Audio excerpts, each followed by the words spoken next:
হ্যাঁ, রংপুরের যুবক ভাইরা, আজকে 26 সেপ্টেম্বর এই আবু সাইদ চত্বরে আমি তোমাদের সামনে আবু সাইদ যেইখানে দাঁড়ায় বাবা শহীদ হয়ে গেছে তার রুহের মাগফিরাত কামনায় আজকের মাদ্রাসার মাহফিল। এ রংপুরের কলিজার টুকরা ভাইরা,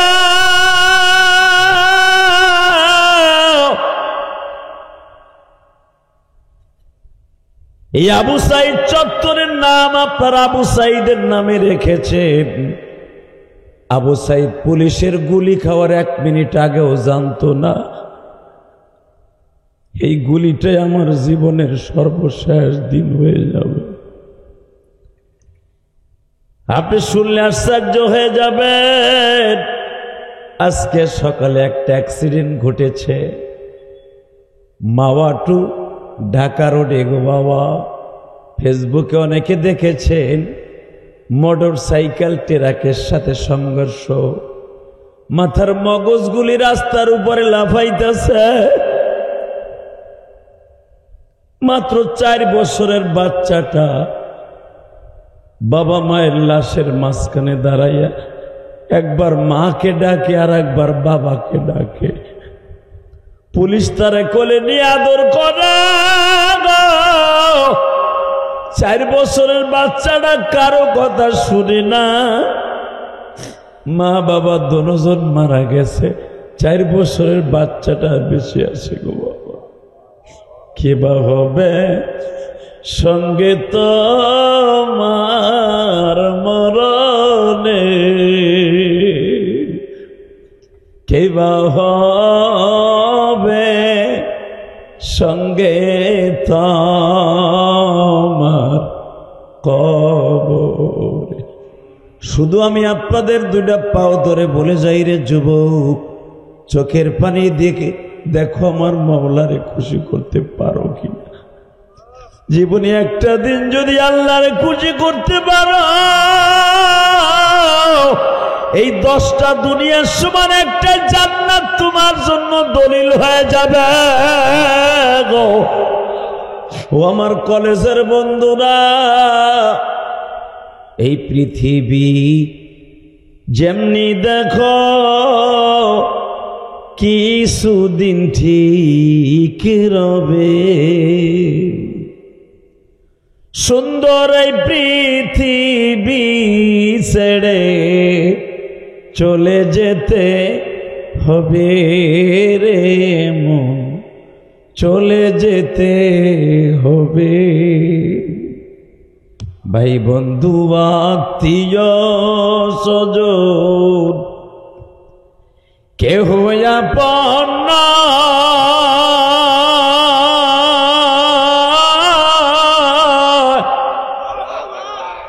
আপন হইলেন যিনি আমার সোয়া মদিনা।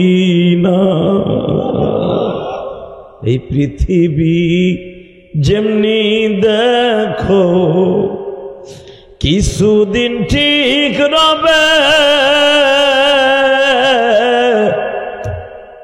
সুন্দর এই পৃথিবী ছেড়ে চলে যেতে হবে রে বন্ধু, চলে যেতে হবে।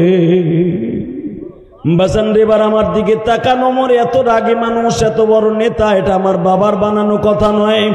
তিরমিজির লম্বা চওড়া 2.5 পৃষ্ঠা হাদিসের মধ্যে দেখবা আনাস ইবনে মালিক বলেন, ওমরের ইসলাম কবুল আমি নিজে শুনেছি বিশ্ব নবীর কাছে, ওমরের কাছে, ওমরের ছেলে আব্দুল্লাহর কাছে। আব্দুল্লাহ বলে, আমরা মার সামনে বাবার মাঝখানে দাঁড়িয়ে আছি।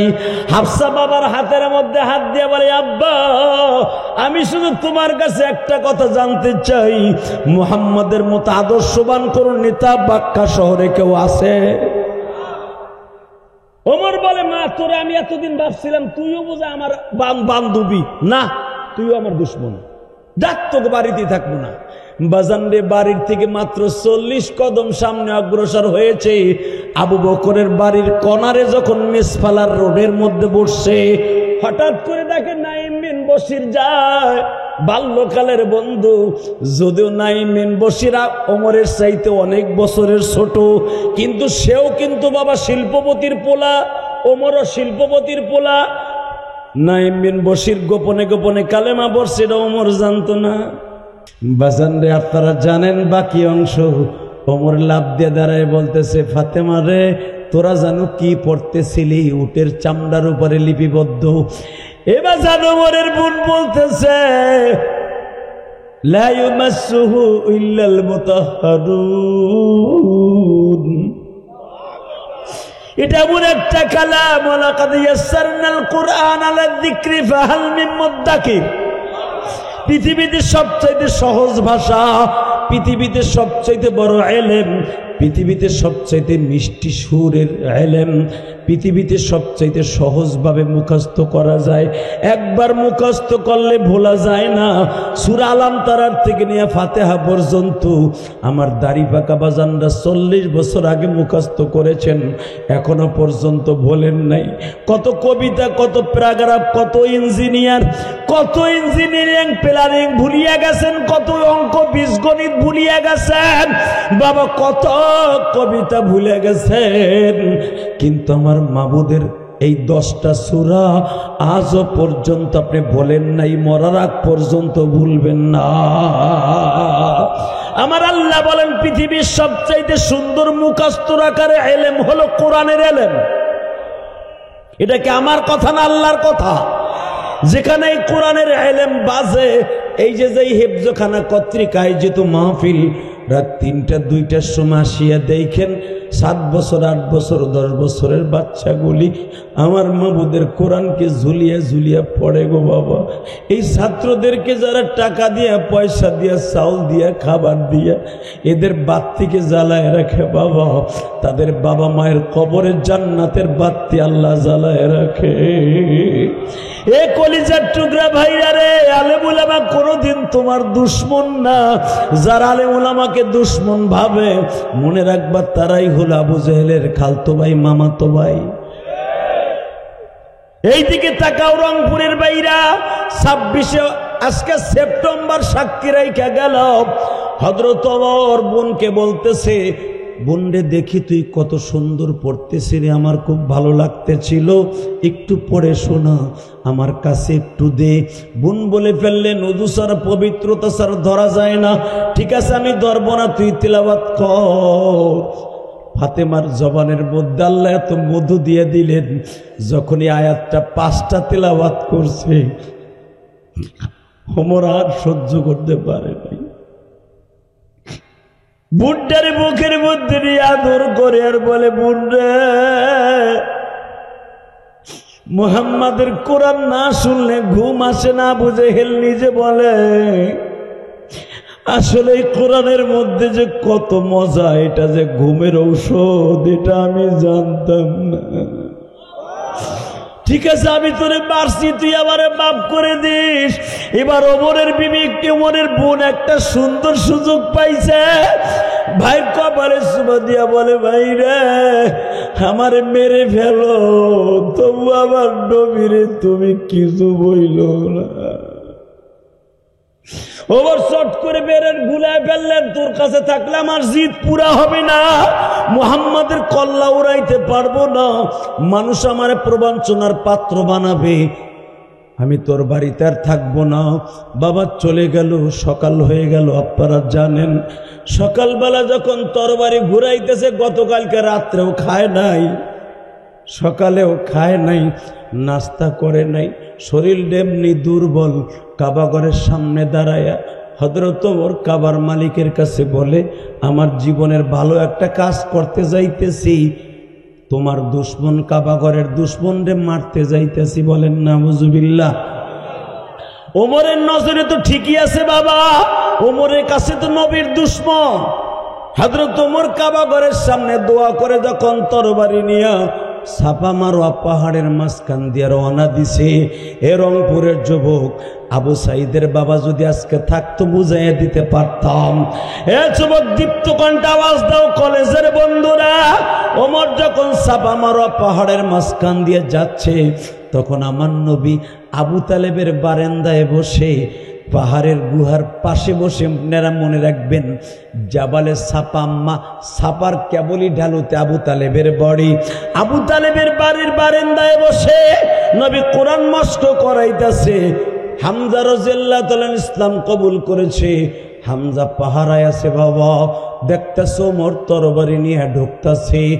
ওমরকে দেখিয়া হামজা বলে ফেলছে, ওমর রে, এ খাত্তাবের বেলা ওমর, যেখানে আসর ওখানেই দাঁড়ায় থাকবি, 1 ইঞ্চি লড়াচড়া করলে আমার তরবারি কল্লা দুখণ্ডিত করে ফেলবে।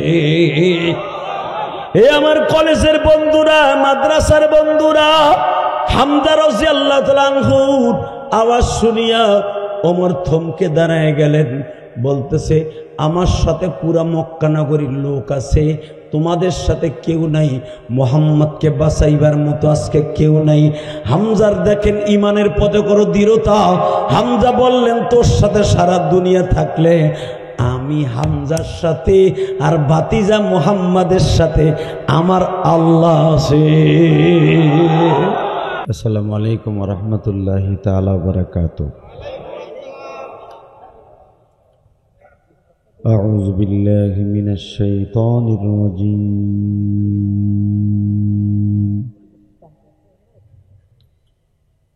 বিসমিল্লাহির রহমানির রহিম।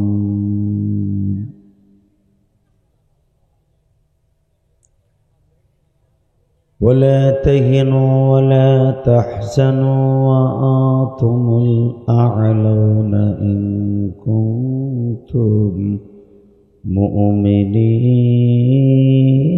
مؤمنين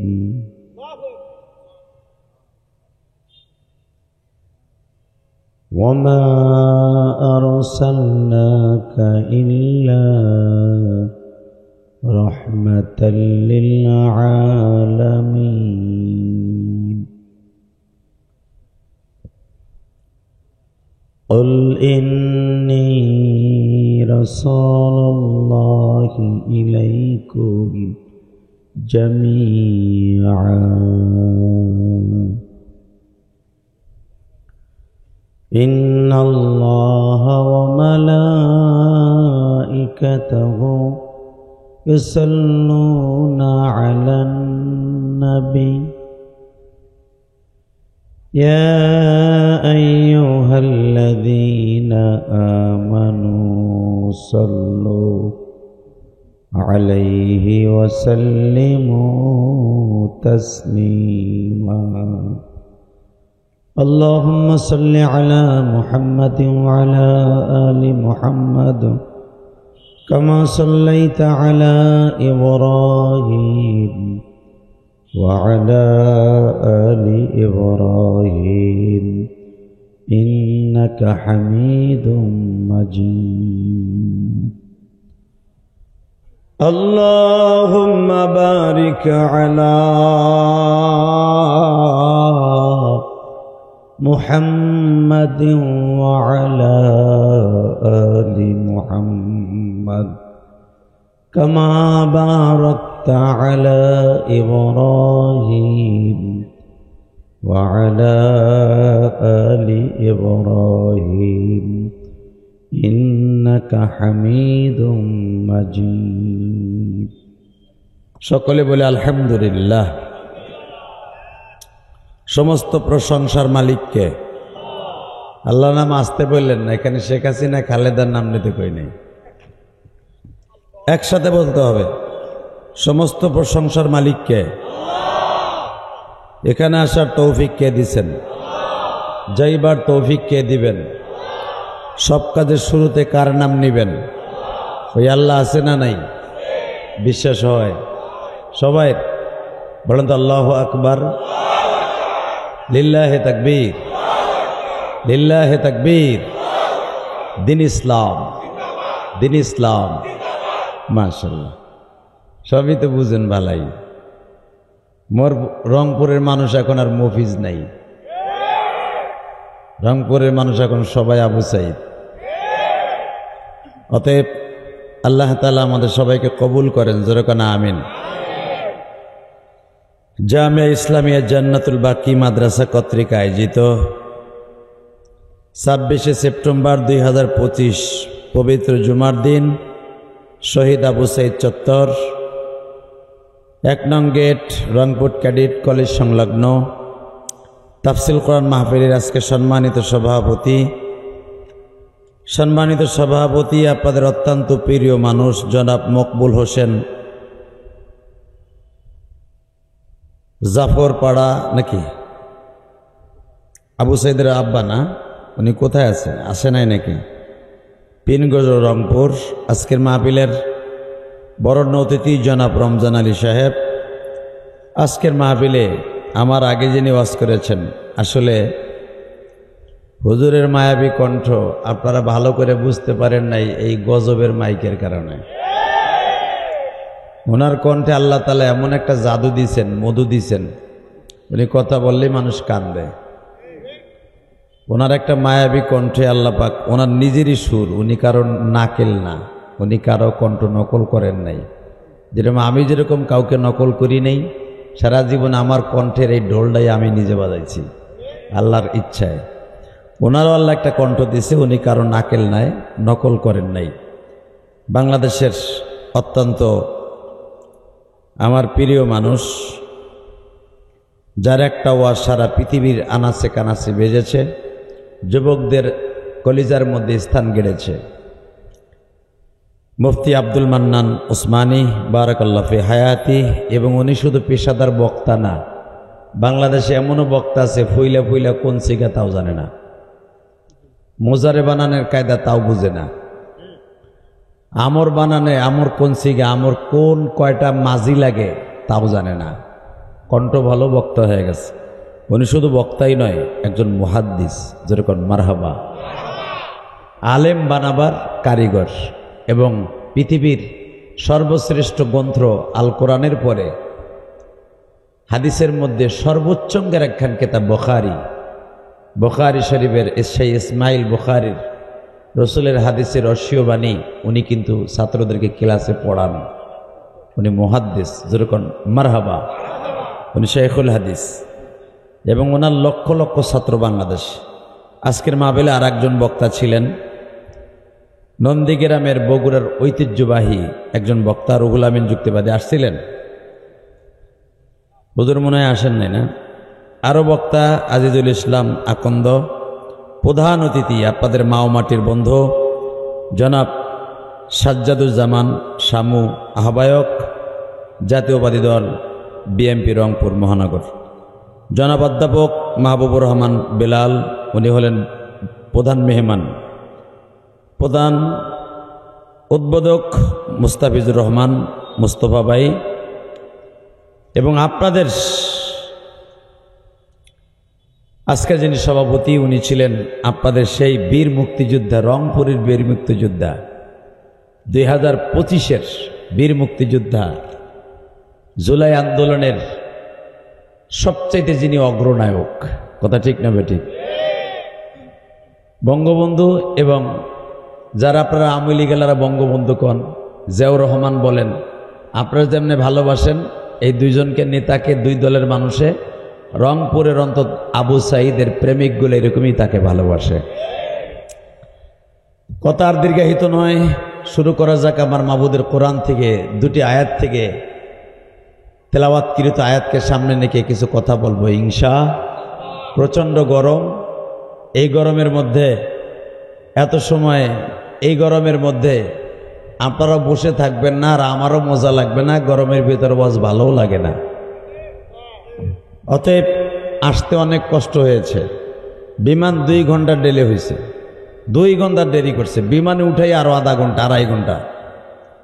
বাসে 2-3 ঘন্টা বসে থাকা যায়, গাড়ি চলন্ত অবস্থায় এক জায়গায় জামে বসে থাকা অনেক কষ্ট। ঠিক বিমানবন্দরে বসে থাকে গাড়ির জ্যামের মতো। তো যাই হোক, আল্লাহ পাকের শুকরিয়া, আল্লাহ হাজির করে দিয়েছেন। অনেক মাদ্রাসার মুহতামিম শাইখুল হাদিস, অনেক মাদ্রাসার তালিবুল ইলমরা এখানে আসছেন, আমার কলিজার টুকরা আশেকে রাসূলরা এখানে আসছেন। সকলকে জানাই আমার অন্তরস্থল থেকে ধন্যবাদ, মুবারকবাদ। আপনারা সবাই ভালো আছেন তো?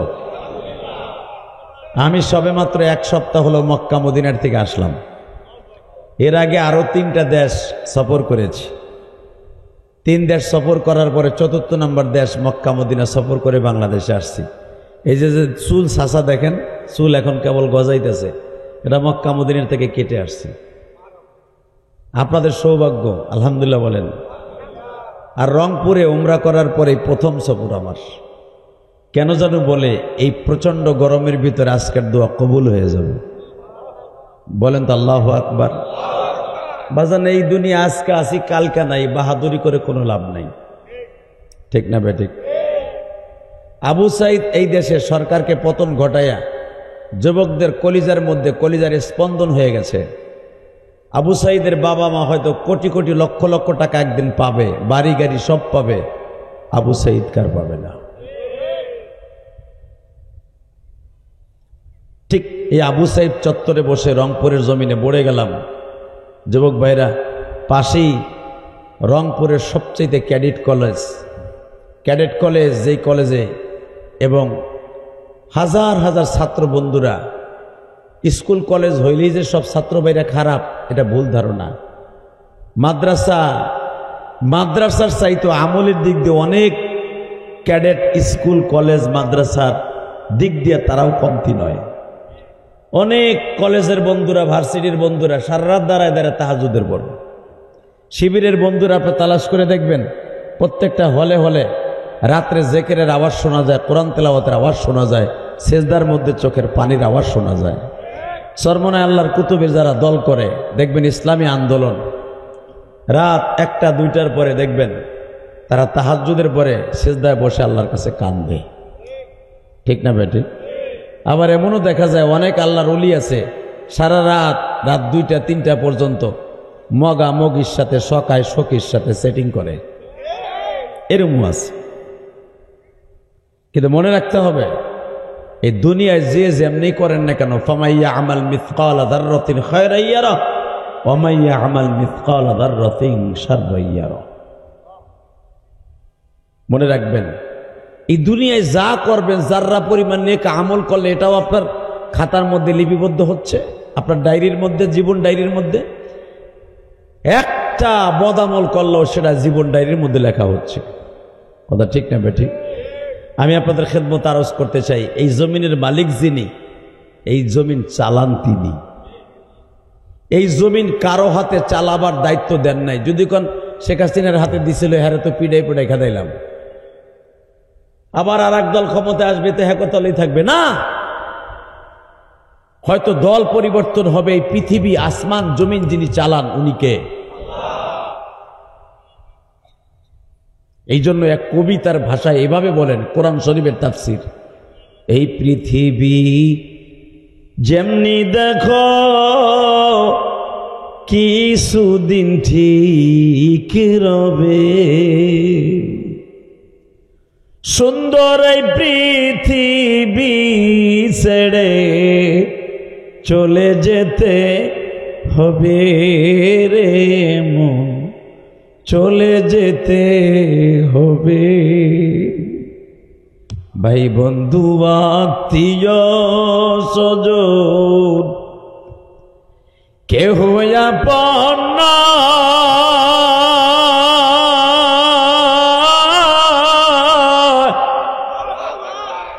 আপন হইলেন যিনি আমার সোয়ামদিনা। এই পৃথিবী যেমনি দেখো কিছুদিন ঠিক রবে, সুন্দর এই পৃথিবী ছেড়ে চলে যেতে হবে রে বন্ধু, চলে যেতে হবে।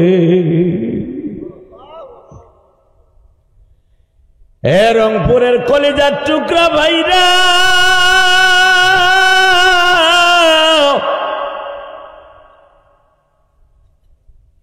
এই আবু সাইদ চত্বরের নাম আপনারা আবু সাইদের নামে রেখেছেন। আবু সাইদ পুলিশের গুলি খাওয়ার 1 মিনিট আগেও জানতো না। এই গুলিটাই আমার জীবনের সর্বশেষ দিন হয়ে যাবে। আপনি শুনলে আশ্চর্য হয়ে যাবেন। আজকে সকালে একটা অ্যাক্সিডেন্ট ঘটেছে মাওয়া টু ঢাকা রোডে গো বাবা। ফেসবুকে অনেকে দেখেছেন, মোটর সাইকেল ট্রাকের সাথে সংঘর্ষ, মাথার মগজগুলি রাস্তার উপরে লাফাইতেছে। মাত্র 4 বছরের বাচ্চাটা বাবা মায়ের লাশের মাঝখানে দাঁড়াইয়া একবার মাকে ডাকে আর একবার বাবাকে ডাকে। পুলিশ তারে কোলে নিয়ে আদর করে। 4 বছরের বাচ্চাটা কারো কথা শুনে না, মা বাবা দুজন মারা গেছে, 4 বছরের বাচ্চাটা বেঁচে আছে গো বাবা। কে বা হবে সঙ্গে তোমার মরণে, কে বা হবে সঙ্গে তোমার কবরে। রংপুরের যুবক ভাইরা আজকে 26 সেপ্টেম্বর আবু সাইদ চত্বরে আমি তোমাদের সামনে, আবু সাইদ যেইখানে দাঁড়ায় বাবা শহীদ হয়ে গেছে, তার রুহের মাগফিরাত কামনায় আজকের মাদ্রাসার মাহফিল। শুধু আমি আপনাদের 2টা পাও ধরে বলে যাই রে যুবক, চোখের পানি দেখে দেখো আমার মাওলারে খুশি করতে পারো কিনা। জীবনে একটা দিন যদি আল্লাহরে খুশি করতে পারো, এই 10টা দুনিয়ার সমান একটা জান্নাত তোমার জন্য দলিল হয়ে যাবে গো। ও আমার কলেজের বন্ধুরা, রুমের মধ্যে বসে না থেকেই মাহারা ইলিয়াসুর রহমান জিহাদের মাঠে বসিয়া যাও। হতে পারে এটা তোমার সাথে আমার জীবনের শেষ দেখা, আর কোনদিন তোমার সাথে আবার দেখা নাও হতে পারে। কিন্তু দুনিয়ায় সবচাইতে বড় মেডিসিনের নাম হলো দোয়া। কি নাম? জোরে কর, আরো জোরে। আর মুসাফিরের দোয়া ডাইরেক্ট কবুল হয়, ঠিক না বেঠিক? হ্যাঁ, আমি আমার জীবনের শেষ যেদিন আমার মার সাথে জীবনের শেষ দেখা, আমি একটু পরই মুসাফির হয়ে যাব। কারণ আমার বাড়ি থেকে আমার মাদ্রাসা পর্যন্ত যেতে হলে মুসাফির হয় মাঝখানে। আমার মা আমাকে বুকের মধ্যে নিয়ে 2টা চুমা দিয়ে বলছিল, ইলিয়াস একটু পরে তুই মুসাফির হয়ে যাবি, তুই তো নাবালেগ, তোর পরে কোনো শরিয়াতে কোনো ফরজ হয় নাই। আমার মা আলেমের মেয়ে ছিলেন, তালবে আলিম বাবাদিরা। আমি জানি তুমিও গরিবের সন্তান, তোমার বাবা অটোরিকশা চালাইয়া তোমার হেফজখানায় পড়ায়। কলেজের বন্ধুরা, ভার্সিটির বন্ধুরা, তোমার বাবা হয়তো নীলভামারিতে, কিশোরগঞ্জ, তারাগঞ্জ, পাগলা পীরে তোমার বাবা ইটের ভাটায় কাজ করে তোমারে পয়সা দেয়া কলেজে পড়ায়। বাবার একটা বাটন ফোন চালায়, তোমারে 30,000 টাকা দিয়ে একটা মোবাইল কিনে দিছে। আমার ছেলের বন্ধুরা খারাপ বলে, কেন তুই একটা বাটন ফোন চালাস কে? বাপ ইটের ভাটায় কাজ করে তোরে বাটন ফোন না দিয়া অ্যান্ড্রয়েড সেট কিনে দিছে, স্মার্ট সেট। যাই দেখ, শীতের মৌসুমে তুই ভালো জামা গায়ে দাস, তোর বাবা একটা সেরা চাদর গায়ে দিয়া তোরে স্কুল কলেজে পড়ায়। বাবার ঋণ কোনোদিন শোধ করতে পারবি না। যদি বাবার ঋণ শোধ করতে হয় ছাত্র জীবনে পারবি, চাকরি জীবনে কোনোদিন পারবি না। কেন পারবি না জানোস? চাকরিটা পাওয়ার সাথে সাথে বাপ মায়ের কথা ভুলে যাবি, বোর কথা শুনতে থাকবি। কথা কর না কেন? তখন মা বাবার হক আদায় করতে পারবি না, দোয়া করার টাইম থাকবে না তোর।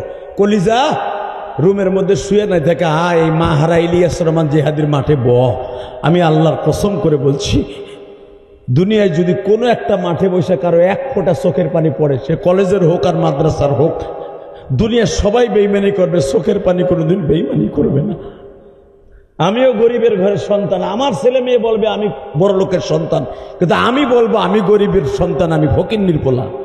আমার বাবা আমার 100 গ্রাম কেরাসিন তেল কিনে পড়ার মতো তৌফিক আমার ছিল না।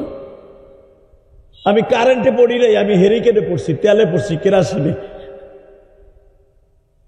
আমি জানি আমি জানি লেখাপড়া করতে কত কষ্ট, গরিবের ঘরে জন্ম নিয়া।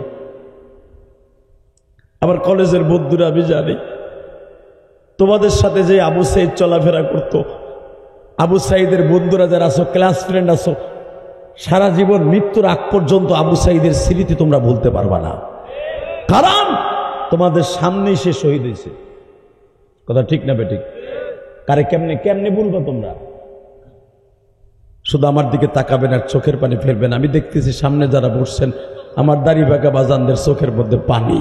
এই যে আল্লাহর এক পাগল আশেকে রসুল, চোখের মধ্যে পানি কেন জানেন? দিলের মধ্যে যখন রসুলের ইশক, মা বাবার কথা মনে করে কলিজায় ধাক্কা লাগে, তখন পৃথিবীতে কাউকে বলতে হয় না তুমি কাঁদতে থাকো, এমনি তার অন্তর থেকে কান্না বের হতে থাকে। আর যাদের অন্তরের পানিগুলা চোখ দিয়ে প্রবাহিত হয়, আল্লাহর কসম তার গুনাহ বরফের চাকার মতো গইলে চোখ দিয়ে বাইর হয়ে যায়। কে বা হবে সঙ্গে তোমার মরণে, কে বা হবে সঙ্গে তোমার কাফনে, কে বা হবে সঙ্গে তোমার মিজানে, কে বা হবে সঙ্গে তোমার কবরে। আল্লাহ আপনি তাকায় দেখেন আপনার পাগলগুলি কান্দে, এদের মধ্যে কার যেন জনম দুঃখিনী মা নাই রে। এই গভীর রাত্রে এই আবু সাইদ চত্বরের, এই মডার্নের রংপুরের ঐতিহ্যবাহী একটা জায়গা, এই মডার্নের চত্বরে বসে যাদের চোখের পানিগুলো অজরে ঝরতেছে, এদের চোখের পানির উচিত এদেরকে মাফ করে দাও। এদের সন্তানগুলোকে অনেক বড় আলেম অথবা হক্কানি কুতুবে রব্বানি কলেজে পড়লে তাদেরকে আদর্শবান একটা সন্তান বানায় দাও। আল্লাহ এদের জীবনকে তুমি সুন্দর করে দাও। বলেন তো আল্লাহু আকবার। বাংলাদেশ সবচেয়ে আদর্শবান বাংলাদেশ হবে যেদিন বাংলাদেশ থেকে দুর্নীতি দূর হয়ে যাবে। কথা কন না কেন? ডক্টর ইউনূস ইসলামী আন্দোলন ছাড়া সব দলের এক একজন দুইজন করে নিয়ে আমেরিকা সফরে গেছে, গেছে না? ইসলামী আন্দোলন ছাড়া গেছে। শুধু দুঃখের বিষয় আমার বলতে হয়, আরে ভাই আপনার সাথে আমার দুশ্মনী থাকতে পারে, সে যে দলেরই হোক, আমার দেশের লোক তারা ওই দেশের ইনভাইটেশন লেটার পাওয়ার পরে গেছে, তাদের কপালে ডিম মারা হয়েছে। এটা হলো আমার দেশের কালচার। কথা বলেন না কেন? ভাগ্য ভালো ইসলামী আন্দোলনে কেউ যায় নাই, গেলে এগো কপালে ডিম খাওয়ানো লাগতো। কথা কন না কেন? এটা কি প্রতিশোধ বলে না হিজলাগো কাজ বলে? এটা হিজলাগো কাজ। কথা কন না কেন? যেটা তোর হাত পা বাইন্দা কাছে পাইতে বাড়ির সামনে দুইটা ভুষা দিয়ে দিলাম। দুঃখ লাগে, দুঃখ লাগে। এই দেশ থেকে হিংসা বিদ্বেষের রাজনীতি কবে বিদায় নিয়ে যাবে? কবে নবীর আদর্শের রাজনীতি এই দেশে চালু হবে? কথা ঠিক না বেঠিক? জানি না সেই সোনালী সদিন আর আসবে কিনা। আপনাদের জানা আছে রংপুরের ভাইরা কোরআন হাদিসের দিক তাকাইলে আপনারা তো আমাকে বকবেন। কথা যেদিকে বলবো এক দলের ঘাড়ে পড়ব, পড়লে কিছু আসে যায় না। এখন বাংলাদেশ হলো ইসলামের বাংলাদেশ, এখন বাংলাদেশ হলো ইসলামী রাজনীতির বাংলাদেশ। এই আশা প্রত্যাশা বুকের মধ্যে ধারণ করে বসে আছি। ইসলামী স্টেট আল্লাহ কবে কায়েম করাবে? তবে টুমোর এই দেশে ইসলামী স্টেট কায়েম হবে ইনশাআল্লাহ। একটু অপেক্ষা করেন। বলেন তো আল্লাহু আকবার। যদি কোনো জালিম, কোন ডিক্টাচার, স্বৈরাচার কখনো আমাদের সামনে রুখে দাঁড়ায়, ইসলামের বিরুদ্ধে কথা বলে, দাঁত ভাঙ্গা জবাব দিতে রাজি আছেন না নাই? কে কে রাজি আছেন? আল্লাহকে দু হাত তুলে দেখায় না।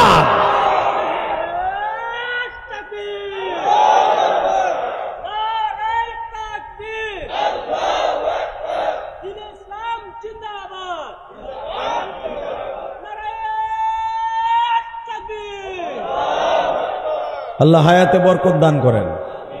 কি গরমের চোটে কি আপনারা খুব দুর্বল হয়ে গেছেন? তা তাকবীরের আওয়াজ যেভাবে আসতেছিল আমি ভাবতেছিলাম মনে হয় আপনারা দুর্বল হয়ে গেছেন। দুর্বল হলে চলবে না, বাংলাদেশে আর দুর্বলের কোনো কাজ নাই। লিল্লাহে তাকবীর। দিন ইসলাম, দিন ইসলাম, আল কোরআনের আলো, আল হাদিসের আলো, রংপুরের মুসলিম, রংপুরের মুসলিম, দিন ইসলাম, দিন ইসলাম, লিল্লাহে তাকবীর।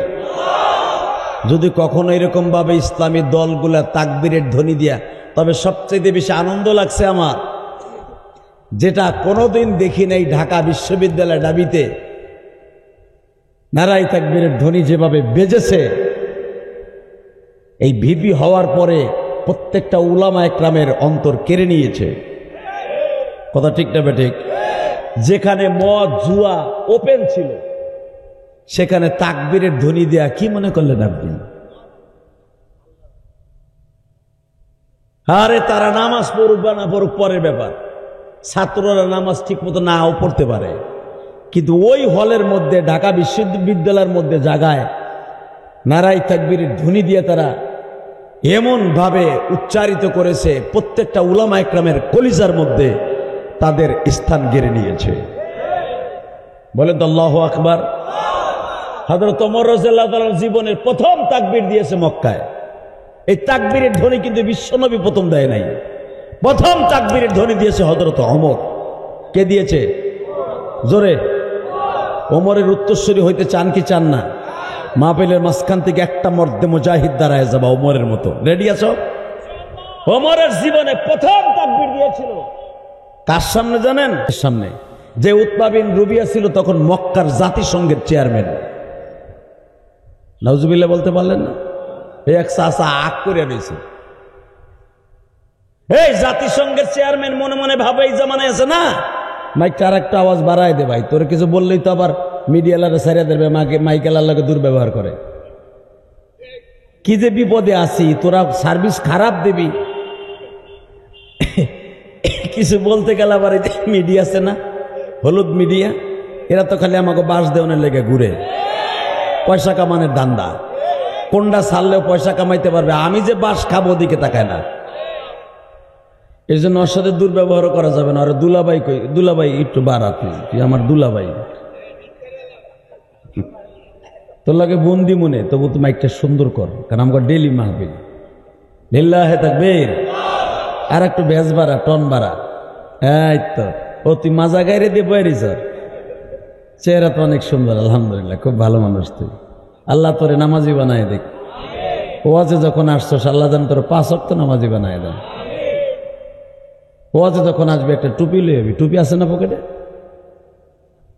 ওর একটা টুপি হালাত দে তো যুবক ভাই কেউ। ও আমার ওয়াজে দেখ দেখ আলেম কারে কয় দেখছ, তার নিজের মাথার টুপি খুলে ওরে দিয়ে দিছে, এরে বলে আলেম, উদারতা, যেরকম মারহাবা। আল্লাহ একজন আলেমের, একজন বুজুর্গের টুপি যখন ওর মাথায় উঠছে, ওরে তুমি অলি বানাই দিও। ওর কোনো মাইক যেন গানে জাকানাকায় না যায়। ব্যবসার খাতিরে যাবে, আরে অনেক ব্যবসায়ী আছে বেটা মাইক চালায়, সে কোনোদিনও গানে মাইক দেয় না, জানাস বেটা, বহুত আছে ঢাকার শহরে। কথা ঠিক না বেঠিক? আপনাদের রংপুরে অনেক মাইক আছে দেখবেন, সে দোকানে বয়ে থাকে, মাগার গানের মধ্যে, ডিজির মধ্যে কোনোদিনও মাইক বাড়া দেয় না। আল্লাহ এদের বরকত দান করেন, আলহামদুলিল্লাহ বলেন। তো তাকানের দিকে সর্বপ্রথম তাকবীর কে দিয়েছে? ওই এক চাচা ভুলে গেছে গা, কে?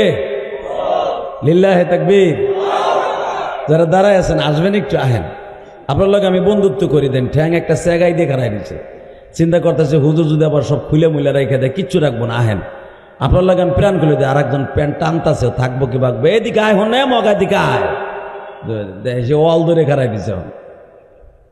আল্লাহ যারা আমার আওয়াজ শোনার পরে প্যান্ডেলের ভিতরে বসবে, তারা আর আমার সাথে একসাথে জান্নাত নসিব করবা। আল্লাহ এলাকার বড় বুজুর্গ জুম্মাপাড়া মাদ্রাসার হুজুরের সাথে তুমি জান্নাত নসিব করবা। আল্লাহ এলাকার সবচেয়ে বড় বুজুর্গের সাথে তুমি তাকে সাক্ষাৎ করাই দিবা। আল্লাহ আমার কলেজের বন্ধুদেরকে তুমি ভালো রেজাল্ট করার তৌফিক দান করবা, এদের বাবা মায়ের মুখ উজ্জ্বল করার তৌফিক দান করবা। আবু সাইদের মা বাবা যেরকম সম্মান পায় বাংলাদেশে, এরকম সম্মানের অধিকার বানায় দিবা। এবার আমার সাথে বলেন, তাকবীরের ধ্বনি প্রথম কে দিছে? তাকবীরের কথা কোরআনে আছে না নাই? ওসি প্রদীপ নামে একটা বদমাইশা ছিল না? ও কি বলছিল মনে আছে? হ্যাঁ, ওর নাম কি যে তাকবীরের বিরুদ্ধে কথা বলছিল? প্রদীপই তো ওর নাম মনে হয়। হ্যাঁ, প্রদীপ। এই বদমাইশ বলছিল যে তাকবীরের ধ্বনি দিলি মনে হয় এটা জামাত ইসলাম ছাত্র শিবির, এটা পাকিস্তানের আওয়াজ বলছিল না? হ্যাঁ, তোর কপালে জুতার বাড়ি। এখন তুই কই? তাকবীরের ধ্বনি এখন কলেজের, স্কুল কলেজের, ভার্সিটির দাবিতে বাজে।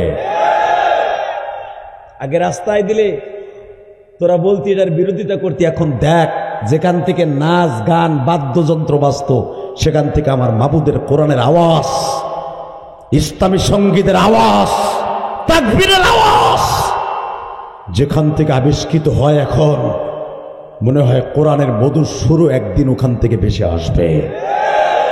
ইনশাল্লাহ বলেন, ইনশাল্লাহ বলেন। কোরআনের আওয়াজ সারা বাংলাদেশের প্রত্যেকটা জায়গায় উচ্চারিত হোক। আপনারা চান না? সবাই চান। মাহফিলে মাঝখান থেকে একজন তাকবীরের ধ্বনি দিয়ে দেখাই দেন তো, কে কে চান? লিল্লাহে তাকবীর দিয়ে দেখাই দেন তো। আল্লাহ কবুল করেন, জোর করে আমিন। তাকান এইদিকে, হযরত ওমর দেখলেন উতবা বিন রুবিয়া কাবা ঘরের সামনে দাঁড়ায় আছে। ইন্দিমি টাইমে বিশ্ব নবীরে বলেন, ইয়া রাসূলুল্লাহ, আমি একটা কথা কই আপনার সাথে। কি? আমি যখন ইসলাম কবুল করেছি আর এক সেকেন্ডও দেরি করা যাবে না। আল্লাহ যদি সত্য হয়, কোরআন যদি সত্য হয়, ইসলাম যদি সত্য হয়, আমি ওমর খাত্তাবের ফলে আগে ছিলাম জানোয়ার, প্রতিদিন আমি মদ দিয়ে গোসল করতাম।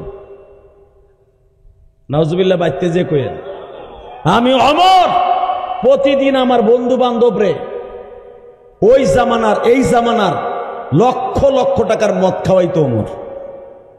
এই জামানার লক্ষ লক্ষ টাকা। এই মুসলমানের পোলা, ওমর যদি এই জামানার লক্ষ লক্ষ টাকার দামি দামি মদ খাওয়াইতো তার বন্ধু বান্ধবরে, কেন খাওয়াইতো জানেন? শুনলে আপনার মাথা হিট হয়ে যাবে। মদ খাওয়াইতো এই জন্য, মদ খাইয়ে মাতলামি করবি, মোহাম্মদ যখন নামাজে দাঁড়াবে তার সামনে যে নাচবি গান গাবি, যেন মোহাম্মদের নামাজে ডিস্টার্ব হয়। এই জন্য ওমর মদ খাওয়াইতো। নাউজুবিল্লাহ বলেন না? মদ খাইয়ে মাতলামি করে রাস্তাঘাটে দৌড়াদৌড়ি করবি, মোহাম্মদের যে সাহাবিগুলি আছে ধরে ধরে মারবি। হঠাৎ করে হযরত ওমর বলে দিলেন, এই মারামারি আর কাটাকাটির দরকার নেই, একটা কাজ কর, ডাইরেক্ট মোহাম্মদরে মাইরেই ফেলা। আল্লাহ নাউজুবিল্লাহ যারা আসতে বলছে গো বাড়ি ঘর তুমি চিনো, নাউজুবিল্লাহ আসতে বললে সবই দুর্বল হয়ে যাবে। তাকানের দিকে কারে মারতে কয়? পৃথিবীর শ্রেষ্ঠ মহামানব, যার সামনে কোরআনে কি বলেছে আমি আয়াত দুইটা পড়ি, যে আয়াত দুইটা আমার খুতবার শুরুতে পড়ছি, পড়ি। আল্লাহু আকবার বলবেন তো? দেখেন কারে মারতে চায়। ওয়ামা আরসালনাকা ইল্লা রাহমাতাল লিল আলামিন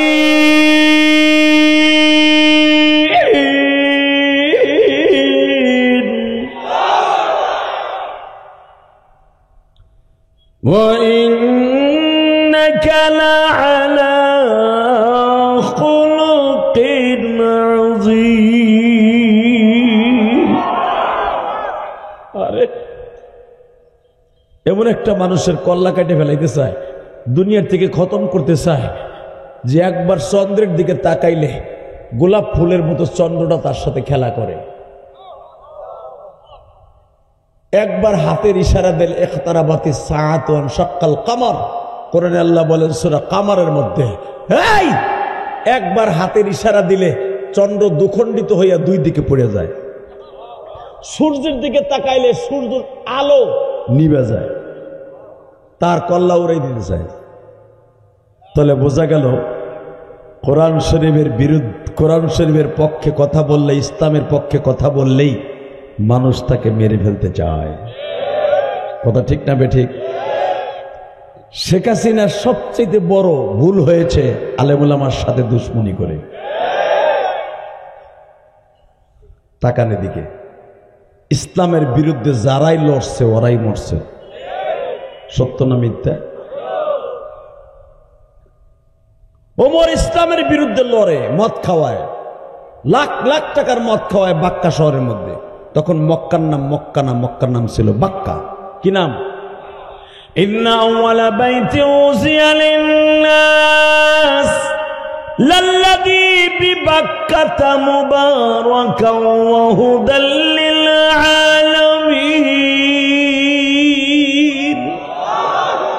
এখনো পর্যন্ত এই আয়াতটা কাবা ঘরের দরজায় রুকনে আমিনের উপরে লেখা। আমি যতবার, এই যে গত সপ্তাহেও, এই সপ্তাহের আগের সপ্তাহ জুমা পড়ছি মক্কায়, হ্যাঁ এই আয়াতটা আমি একবার দুইবার না কত শোবার পড়ছি আমি নিজেও বলতে পারি। এই শহরটা পৃথিবীর সর্বপ্রথম শহর। আল্লাহ কোরআনে বলে ইন্না আউয়ালা বাইত, এটা সর্বপ্রথম ঘর। এর আগে পৃথিবীতে কোনো ঘর ছিল না।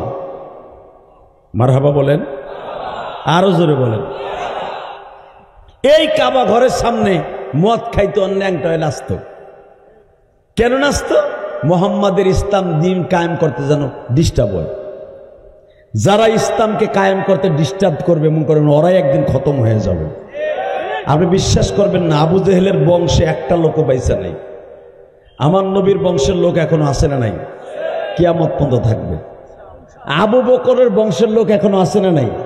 ওমরের বংশের লোক আছে না নাই? হালাকি উতবা সাহেবার বংশের একজনও নাই। আলহামদুলিল্লাহ বলেন। এর দ্বারাও যদি শিক্ষা না হয়, জানি না কবে হবে আমাদের হেদায়েত। যেরকম মারহাবা। দারুন নাদওয়ার ভিতরে পরামর্শ হয়ে গেল, আগামীকালকে সকাল 10টার থেকে 11টার মধ্যে মুহাম্মাদের কল্লা উড়াই দেওয়া হবে। 168 জন বেঈমান এক জায়গায় বইছে। তার ভিতরে সভাপতি হলো উতবা বিন রুবিয়া। কি নাম? যে উতবা বিন রুবিয়ার সামনে সর্বপ্রথম ওমর তাকবীর দিয়েছিলেন। তাকানের দিকে, কোন দিকে ঘাটটা ঘুরায় না, বুখারীতে আসছে। 165 থেকে 68 জন বেঈমান দারুন নাদওয়ার ভিতরে মিটিংই বসছে সংসদে।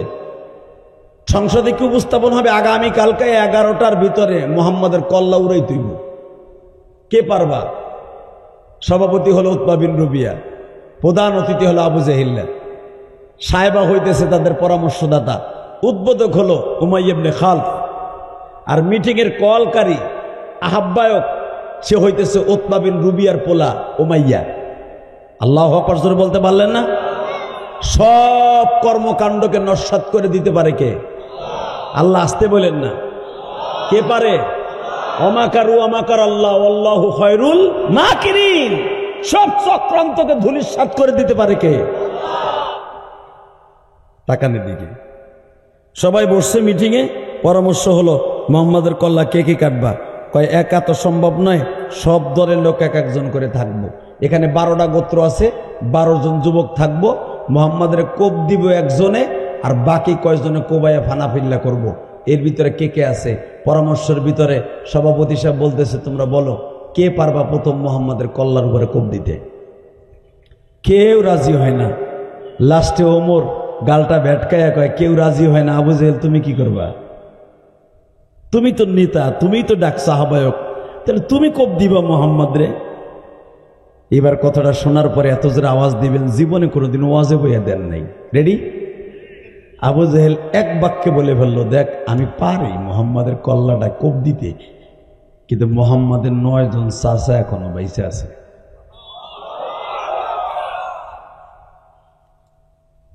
কোপ যে দিমু, পরবর্তীতে 9টা কোপ আমি খামু। ওমর কয় 9টা কোপ তুমি খাইবা, তাহলে আজকে ডাকছো কে? আহ্বায়ক কমিটির সদস্য তুমি। ডাকছি ঠিকই, কারণ মুহাম্মাদের চাচাদের পেটের মধ্যে আমার বাড়িটা। আপনারা যারা হজ করছেন তারা জানেন, আমার দিকে তাকান। এই যে গত শুক্রবারের বৃহস্পতিবার, এই বৃহস্পতিবার আগের বৃহস্পতিবার আমি মক্কায় ছিলাম। তা আবু জেহেলের বাড়ির বাথরুমে পায়খানা করতে গেছি। পায়খানায় চাপ দিছে, গেছি লেফটিনে। বিশ্বাস করেন মনে মনে ভাবছি, আরে বেঈমান রে, এই যে হলো আব্বাসের বাড়ি, এই যে আবু তালেবের বাড়ি, ওই যে হুজুরের বড় চাচা হারিসের বাড়ি, এই যে হলো আবুল আহাবের বাড়ি, হুজুরের 9 জন চাচার বাড়ি আবু জেহেলের বাড়ির চারুপাশ দিয়া। এই চারুপাশ দিয়া আবু জেহেলের বাড়িটা মাঝখানে। এত কিছুর পরেও তুই আমার নবীর কল্লাটা কাটতে চাইছিলি? তোর বুকের পাটা কত বড় রে, তোর বুকের পাটা কত আওয়াজ। যদি এই জামানায় বাইসে থাকতি দেখতাম তোর বুকের পাটাটা কলিজাটা বাইর করে, তোর কলিজার মধ্যে কত বড় সাহস, কথা ঠিকঠাক বেঠে। 168 জন বেঈমানের মধ্যে বলে ফেলে যে আমি কোপ একটা দিমু, ঠিক আছে, বাকিগুলো তোমরা কোবাই বাজানি, কিন্তু বাকি 9টা কোপ সকালবেলা আমার ঘাড়ে পড়বো, কারণ মোহাম্মদের 9টা চাচার মাঝখানে আমি তাই। বাজান এখন দিলটা নরম করবেন, সব বাদ দিলাম, যেই মালিক বলেছে ওমা আরসালনাকা ইল্লা রাহমাতাল লিল আলামিন।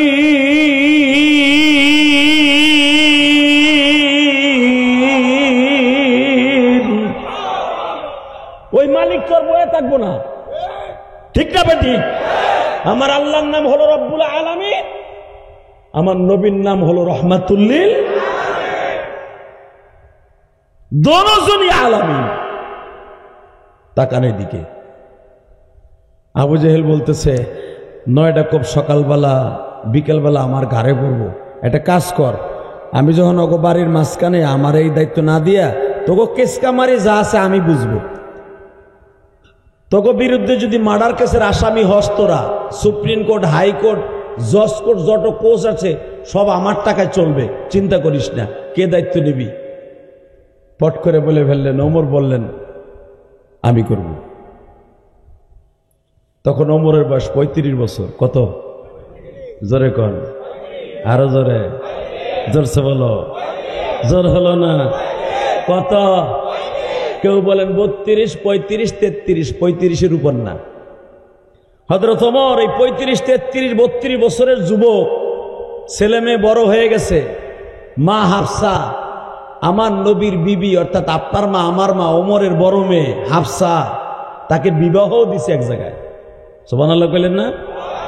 In the meantime Omar দায়িত্ব নিল, আগামীকালকে 11টার সময় আমি মুহাম্মদের কল্লা কাটবো। কিন্তু আপনি শুনলে এখন খুশি হবেন, আওয়াজটা একটু জোরে দিন, আমার আল্লাহ খুশি, আমিও খুশি। ওমর জানে না যে ওমরের ছেলে আব্দুল্লাহ কালেমা পড়ে মুসলমান হয়ে গেছে। ওমরের বোন, খুব আদরের বোন, যেই বোন বিয়া দেওয়ার 3 সপ্তাহ আগের থেকে মদ ফ্রি করে দিছে। আমার বোনের বিয়া, যত মদ খাবি, যত গরুর গোশত দিয়া, উটের গোশত দিয়া ভাত খাবি ফ্রি, কারণ ওমর নেতার বোনের বিয়া, একমাত্র বোন ফাতেমা, হেও কালেমা পড়ে মুসলমান হয়েছে। যেই বোন রে 100 ভরি স্বর্ণ দিয়ে ওমর বিয়া দিছে, একটা মাত্র বোন, নেতার বোন। বাজান রে, ওমর জানে না ওমরের ছেলে আব্দুল্লাহ মুসলমান, ওমর জানে না ওমরের মেয়ে হাফসা মুসলমান। বাজান রে, ওমর জানে না ওমরের বিবি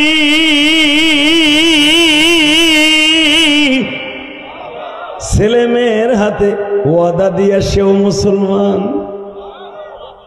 ওমর ডিক্লারেশন দিয়ে আসছে আগামীকালকে 11টার আগে মুহাম্মাদের কল্লা উড়ায় ফেলবে। উতবা বিন রুবিয়া সভাপতিত্বে বাজান রে ডিক্লারেশন হয়ে গেল, ওমর তুমি পারবা আমাদের রাজনীতির মোড় ঘুরায় দিতে, তোমার মতো বাহাদুরি আমাদের বাক্কা শহরেই দরকার।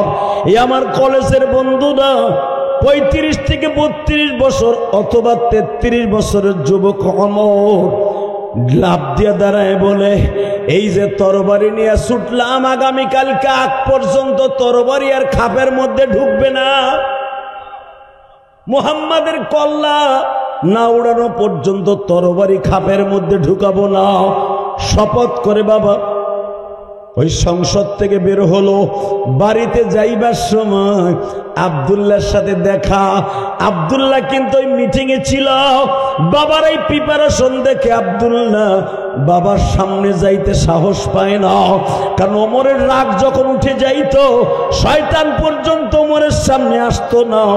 বাজান রে, আপনি মনে রাখবেন, রসুলের একজন মাত্র সাহাবী শয়তান রে হাত পাও বেঁধে বিশ্ব নবীর সামনে হাজির করছিল, তার নাম ওমর।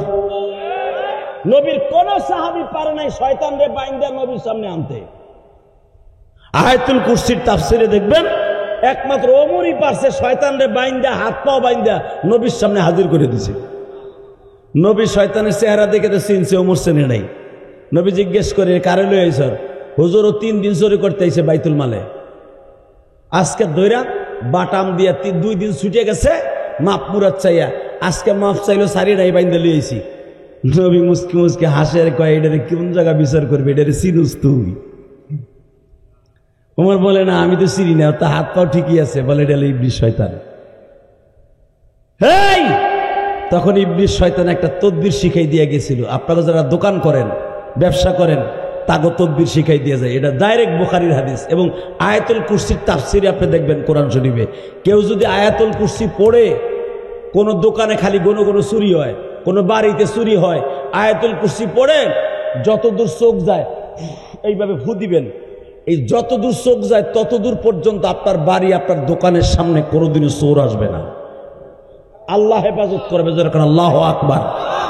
শয়তান এই তদবিরটা শিখাই দিয়ে গেছে ওমর রে। আল্লাহু আকবার বললেন না? আয়াতুল কুরসি পারেন তো ইনশাল্লাহ, এটা পড়বেন। তো তাকানের দিকে যে ওমর শয়তান রে বাইন্দা নবীর কাছে আনে, বুঝেন সেই ওমরের ছেলে তার সামনে কেমনে যাইতে পারে? তারপরে বাড়িতে যে আগেই মারে বলছে, মা আব্বা কিন্তু অদা দিয়ে আসছে, আগামীকালকে আমার এতিম নবীর কল্লাটা উড়াইব। ওমরের বিবি আজকালে বাসায় আসুক, হয়তো ওর একদিন আর আমাকে একদিন। মনে রাখবেন, যত বড় নেতা হন, যত বড় নেতা, ও খায় বৌরাতের গুতা। চাষাই খুব খুশিও, চাষি মনে হয় ডেলি ফাইলিং করে রে চাষারে, বুঝে লাইছে আমি রংপুরে। এই যে দেখবেন কাউয়া কাদের আসছিল না, কাউয়া কাদের হাসিনারে ডুবাইছে, কাউয়া কাদের কথা কন না কে? ও যে বেসকাই বেসকাই কইতো না, পালাও না, ওই হালায় আগে পালাইছে। হে তুই কই যাস? এলাম বাবা রে।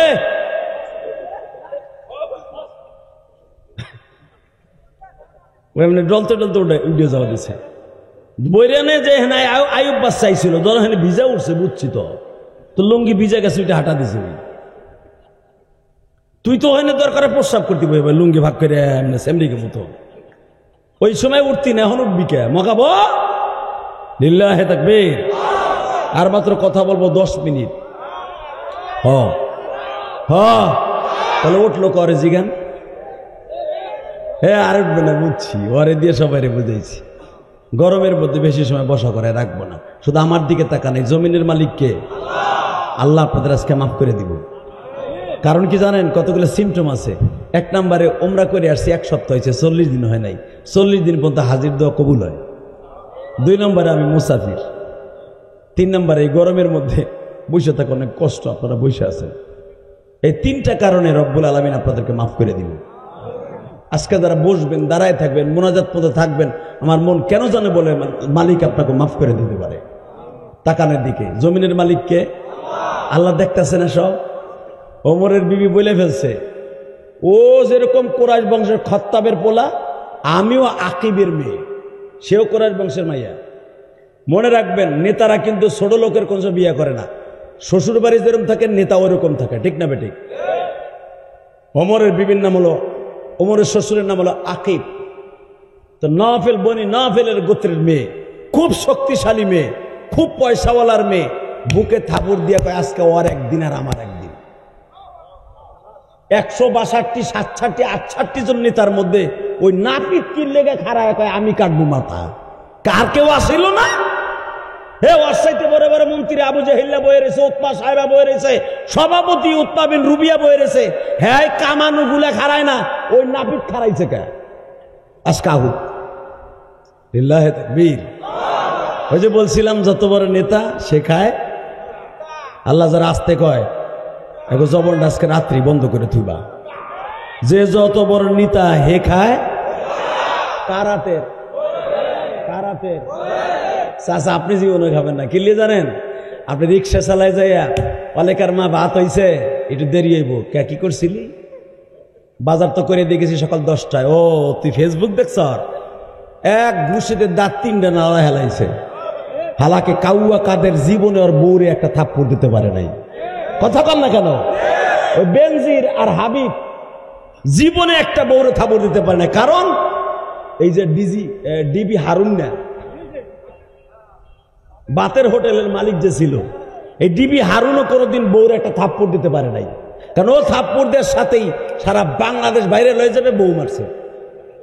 কথা কন না কে? ও সিল্লানি দিয়ে থাবুর খাইয়াই 5 তালা নিচে নাই না যাবে, ও আমার বাইশের বিচার করে, ও আমার জনমের মারা মারছে। কথা কন না কেন? এই ডরেও কোনোদিন বউরে মারে নাই। ওমর যত বড় নেতা খায় বৌরাতের গুতা। বউ আজকে চ্যালেঞ্জ করে ফেলছে, আমিও আকিবের মেয়ে, ও যদি সত্যিকারে নবী মুহাম্মাদের মাথা কাটার আলটিমেটাম দিয়ে থাকে 11টার আগে, আমিও চ্যালেঞ্জ করলাম, ওর কল্লা দরকারে রাত্রে উড়ে এলাম আমি। কোনো তো আমার খাটে ঘুমাইতেইব, ওর কারো খাটে না ঘুমাইলে আমার খাটে ঘুমাইব।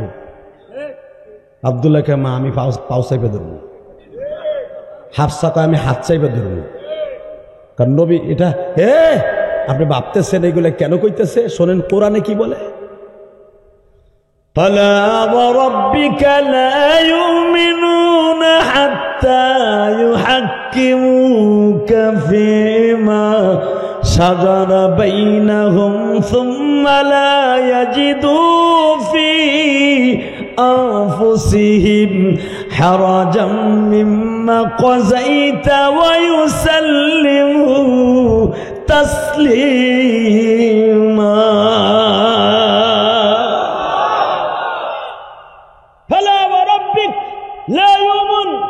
আমি রব আমার জাতের কসম করে বলছি, তুই মোমেন না, তুই আমার কাছে খাঁটি বান্দা না, যত সময় পর্যন্ত আমার নবীকে তুই মনে প্রাণে সব বিশ্বাস না করবি। কে বলেছে? এবং আমার নবীর দুশ্মন যদি তোর স্বামী হয়, স্বামীর কল্লা উড়াই দেবে, আমি আল্লাহর ওয়ার্ডার। ছেলে যদি নবীর দুশ্মন হয়, বাপ ছেলের কল্লা উড়াই দেবে। এই যে তারা যে পরামর্শ করতেছে, এরা কি আওয়ামী লীগের মতো পরামর্শ করতেছে? হাফসা কইতেছে আমি হাত চেপে ধরব, যদি আমার নবীরে সে কল্লা উড়াবে আমরা তার থুয়ে দুম হইতে পারে না। আমার আল্লাহ কয় কেউ লাগবো না, ওর কল্লার আমি ছুড়াই দেব, কারণ সবকিছুর মালিককে। বাড়িতে গেছে, বাড়িতে যে বউরে কয় আজকে সারা রাত বাড়িতে গান বাদ দইব, মদ খাবো জনমের খাওয়া, সকালবেলা আমার কালকে ঈদের দিন। বউ ফট করে বলে বলছো, ওরে নাফিক কে কি কামাই আইছো যে রাত ভরে মদ খাইবা? বলে আগামীকালকে আব্দুল্লাহর বলা মোহাম্মদের কল্লা উড়াবো, এখন দিলটা নরম করবেন, এক ফোঁটা চোখের পানি ছেড়ে দিবি। কলিজার যুবক কে বলছে তুই ওমরের সাথে জান্নাতে যাবি না? ওমরের বিবি বলতেছে, তাহলে আমি বোঝা গেল আমার মা বোনরা যারা আমার ওয়াজ শুনছেন, মা একটা মাই পারে তার স্বামীকে মদ থেকে, তার স্বামীকে জুয়া থেকে, তার স্বামীকে খারাপ রাস্তা থেকে, একটা মহিলাই পারে তার স্বামীকে ভালো করতে। ওমরের বিবি উম্মে আব্দুল্লাহ বলে দিলেন, আচ্ছা আমি তোমার একটা কথা জিজ্ঞেস করি ঠান্ডা মাথায়, এখন তো তোমার মাথা মেজাজ সব ঠিক আছে না? কালকে মোহাম্মদের মাথা মতো কাটবা, খুব খুশি লাগতেছে তাই না? কয় হ্যাঁ। আচ্ছা তোমার একটা কথা জিজ্ঞেস করি, বলো তো আব্দুল্লাহর আব্বা, কি মোহাম্মদ কি তোমারে কোনোদিন একটা বকা দিছে? না। তোর মা বোন তুলে একটা বকা দিছে? না। মোহাম্মদ তোমার নেতা আবু জেহেলকে কোনোদিন ক্ষতি করছে? না। তোমার ব্যবসা কোনোদিন লুট করছে? না। মোহাম্মদের কত বড় বড় শিল্পপতি, কোটিপতি, আবু বকরের মতো কোটিপতি বাংলা এই বাক্কা শহরে এক জোড়ো নাই। সে কালেমা পড়ার পরে কোনোদিন তোমাকে দোকানপাট দখল করছে? কয় না। তো তোমার বাড়ি আর আবু বকরের বাড়ি তো পাশাপাশি, মাঝখানে খালি ইব্রাহিম খলিল রোডটা, তোমার চাইতে তো তার টাকা পয়সা কম না? কয় না। আবু বকর কালেমা পড়ছে কি লেগা? মোহাম্মদের চেহারা ভালো এর লেগে না, মোহাম্মদের আল্লাহর চেহারা ভালো বলে এই লেগা? কয় বুঝছি, তুইও মনে হয় মোহাম্মদের জাদুতে গিরাস হয়ে গেছিস। খাবো না তোর নাস্তা, যা যা। বললগে যদি কারো গ্যাঞ্জাম হয় মনে রাখবেন, ওদিনকে ব্যবসায়ও ভাল লাগবে না, নামাজও ভাল লাগবে না, কোনো হুজুরেও ভাল লাগে না। এমনকি তার নেতাও যদি কথা কয়, নেতা কথা কয় না, মাথা মুথা গরম আছে কে? নেতা কয় কেউ বললগে গ্যাঞ্জাম হয়েছিল, লজ্জা কইতেও পারে না। কথা কর না কেন? এই যে হাসতাছে তোমার এরকম হয় মনে হয়। বাজান রে, এবার আমার দিকে তাকান। ওমর এত রাগী মানুষ, এত বড় নেতা, এটা আমার বাবার বানানো কথা নয়। তিরমিজির লম্বা চওড়া 2.5 পৃষ্ঠা হাদিসের মধ্যে দেখবা আনাস ইবনে মালিক বলেন, ওমরের ইসলাম কবুল আমি নিজে শুনেছি বিশ্ব নবীর কাছে, ওমরের কাছে, ওমরের ছেলে আব্দুল্লাহর কাছে। আব্দুল্লাহ বলে, আমরা মার সামনে বাবার মাঝখানে দাঁড়িয়ে আছি। হাফসা বাবার হাতের মধ্যে হাত দিয়ে বলে, আব্বা আমি শুধু তোমার কাছে একটা কথা জানতে চাই, মুহাম্মাদের মতো আদর্শবান কোন নেতা বাক্কা শহরে কেউ আছে? ওমর বলে, মা তোরে আমি এতদিন ভাবছিলাম তুইও বোঝা আমার বান্ধবী না, তুইও আমার দুশ্মন, ডাক তোকে বাড়িতেই থাকবো না। বাজান রে, বাড়ির থেকে মাত্র 40 কদম সামনে অগ্রসর হয়েছে। আবু বকরের বাড়ির কনারে যখন মেসফালার রোডের মধ্যে বসছে, হঠাৎ করে দেখে নাঈম বিন বশির যায়, বাল্যকালের বন্ধু। যদিও নাঈম বিন বশির ওমরের চাইতে অনেক বছরের ছোট, কিন্তু সেও কিন্তু বাবা শিল্পপতির পোলা, ওমরও শিল্পপতির পোলা। নাঈম বিন বশির গোপনে গোপনে কালেমা পড়ছে, এটা ওমর জানতো না। ওমর, কি ব্যাপার এত ভাটাবাড়ি কে? তরবারি দিয়ে খাপের মধ্যে থাকে, আজকে দিয়ে হাতের মধ্যে। কয়, আমি আজকে কসম করছি তুমি ছিলে না মিটিংয়ে। কি মিটিংয়ে? কেন মডার্নের মোড়ে মিটিং হয়েছে জানোস না? সাইদের রক্তের বদলা নিমু জানোস না? মিটিং হয়েছে। নাঈম বিন বশির সব জানে। জানার পরে কয়, কি হয়েছে একটু কও না। বলে, দোস্ত আগামীকালকে মোহাম্মদ আবদুল্লাহর বলা মোহাম্মদের কল্লা উড়াবার ডিউটি আমারে দিছে, এ দায়িত্বটা আমার।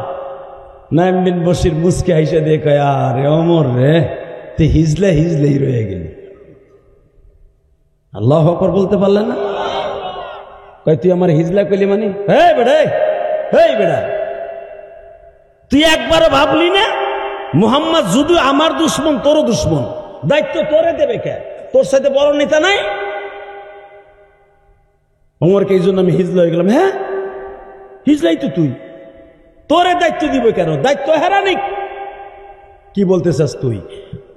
এই বেটা বেশি চেতাচেতি করিস না। হন, তুইও শিল্পপতির পোলা, আমিও শিল্পপতির পোলা, একসাথে রাজনীতি করি, যদিও তুই আমার বয়সে বড়। নিজের ঘর আগে সামলা, তারপরে মুহাম্মাদের সামলাইস। আল্লাহ আল্লাহু আকবার আসতে বলছে, আল্লাহ কবুল করেন, যেরকম আমিন। মনে একটা দোরা সবাই যে ধ্যান করে, কি দেখো অবস্থা শিখা আসলে হিজলাইক পাইয়ে গেছে এখানে রংপুরে। হেই বেটা বাহ, লিল্লাহে তাকবীর, লিল্লাহে তাকবীর। দেখো গেডিটা চাপ দিয়ে সিএডারে ধরে একটা আসার দিয়ে মেরে ফেলতে পারে। আল্লাহ আমাদের মাফ করুক, যেরকম আমিন। আরো জোর বলো আমিন। হ্যাঁ গেছে, চলে বসো। এই জমিনের মালিককে আর মাত্র 10 মিনিট কথা বলবো, এরপরে আপনাদের কাছ থেকে আমি বিদায় নিয়ে চলে যাব। শুধু আমার দিকে তাকান, এই জমিনের মালিক আল্লাহ সব দেখতেছে না? ঘর সামলাবো, ঘটনা কি বলতে চাস? এ ওমর, খাত্তাবের পোলায় দিকতা, আমি বশির, আমি নাঈমের পোলা বশির, আর তুই হলো খাত্তাবের পোলা ওমর। ভালো করে বুঝ, তুই যে তোর বোন রে 3 মাস মানুষের মেজবানি খাওয়াইয়া বিয়া দিস 100 ভরি স্বর্ণ দিয়া, বোনের খবর রাখোস। তোর বোন জামাই নাঈম, আমার বাবার নামে নাম নাঈম, আর তোর বোন ফাতেমা হেরা কালেমা পড়ছে। যায় দেখ, যায় দেখ বেটা, জারওয়াল পাহাড়ের উপরে যায় দেখ, তোর বোন কোরআন শরীফ পড়তেছে। ওমর বলে, তুই কি খবর দিলি আমারে? হ্যাঁ, এখন কানবেন। ওমর দরজার কাছে যায়, দেখে ওমরের বোন ফাতেমা আমার মাবুদের কোরআন শরীফ এবং বোন জামাই, নতুন বোন জামাই 3 মাস হলো বিয়ে দিছে, দুইজনে মিলে আমার মাবুদের কোরআন মিষ্টি সুরে তেলাওয়াত করতেছে। সূরা তাহা তেলাওয়াত করতেছে। হযরত ওমর একটা লাঠি দিয়ে দরজা ভাঙিয়া প্রথম বোনের চুলের মুটকি ধরে এই আঁঠুর সাথে একটা আছাড় দিছে। এরপরে বোনরে পাড়ায় ধরে তরবারির উল্টা সিট দিয়া রূপার বান্দানু সে তরবারি দিয়ে বোনকে কায়দা মতো ঘাড়াইছে। ঘাড়াইয়া নাক মুখ ফাটাইয়া রক্ত বের করে দিয়া বেহুশ করে ফেলে খাটের উপর ফেলাই দিয়ে বলতেছে, এবার তোর স্বামীরে দিচ্ছি। স্বামী যখন খাটের নিচে পলাইছে, ওখান দিয়ে ঠ্যাং ধরে বের করছে। হযরত ওমরের বোন বেহুশের সুরে লাফ দিয়ে ওমরের মাজার থেকে তরবারি টান দিয়ে নিয়ে বলে, তুইও খাত্তাবের ছেলে, আমিও খাত্তাবের মেয়ে।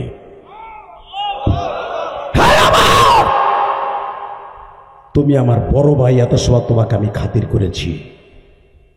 পৃথিবীর কোনো স্ত্রী নাই তার স্বামীকে তার স্ত্রীর সামনে মারবে আর স্ত্রী দাঁড়ায় দাঁড়িয়ে দেখবে না। আমার স্বামীর গায়ে যদি একটা আঘাত পড়ে, আমি খাত্তাবের মেয়ে, খাত্তাবের বলা ওমরের কল্লাকে দুটুকরা করে ফেলবো, দুটুকরা করে ফেলবো, দুটুকরা করে ফেলবো। কারণ আমার স্বামীকে মারবে এটা আমি মেনে নিব না। আমারে মারছো, ছোট বোন হিসাবে বড় ভাইয়ের মারকে বাবার মতো মেনে নিয়েছি। হযরত ওমর আর বোন জামাইরে মারে নাই, লজ্জা। বাজান রে, আপনারা জানেন বাকি অংশ। ওমর লাভ দিয়ে দাঁড়ায় বলতেছে, ফাতেমা রে, তোরা জানো কি পড়তেছিলি? উটের চামড়ার উপরে লিপিবদ্ধ। এবার জানো ওমরের বোন বলতেছে, লা ইউমাসসুহু ইল্লাল মুতাহহারুন। এটা এমন একটা কালাম, ওয়ালাকাদ ইয়াসসারনাল কুরআন আলা যিকরি ফাহাল মিন মুদ্দাকির। পৃথিবীতে সবচাইতে সহজ ভাষা, পৃথিবীতে সবচাইতে বড় ইলম, পৃথিবীতে সবচাইতে মিষ্টি সুরের ইলম, পৃথিবীতে সবচাইতে সহজভাবে মুখস্থ করা যায়, একবার মুখস্থ করলে ভোলা যায় না। সূরা আল আনতারার থেকে নিয়ে ফাতিহা পর্যন্ত আমার দাড়ি পাকা বাজানরা 40 বছর আগে মুখস্থ করেছেন, এখনো পর্যন্ত ভোলেন নাই। কত কবিতা, কত প্যারাগ্রাফ, কত ইঞ্জিনিয়ারিং প্ল্যানিং ভুলিয়া গেছেন, কত অঙ্ক বীজগণিত ভুলিয়া গেছেন বাবা, কত কবিতা ভুলে গেছেন। কিন্তু আমার মাবুদের এই 10টা সূরা আজও পর্যন্ত আপনি বলেন নাই, মরার আগ পর্যন্ত ভুলবেন না।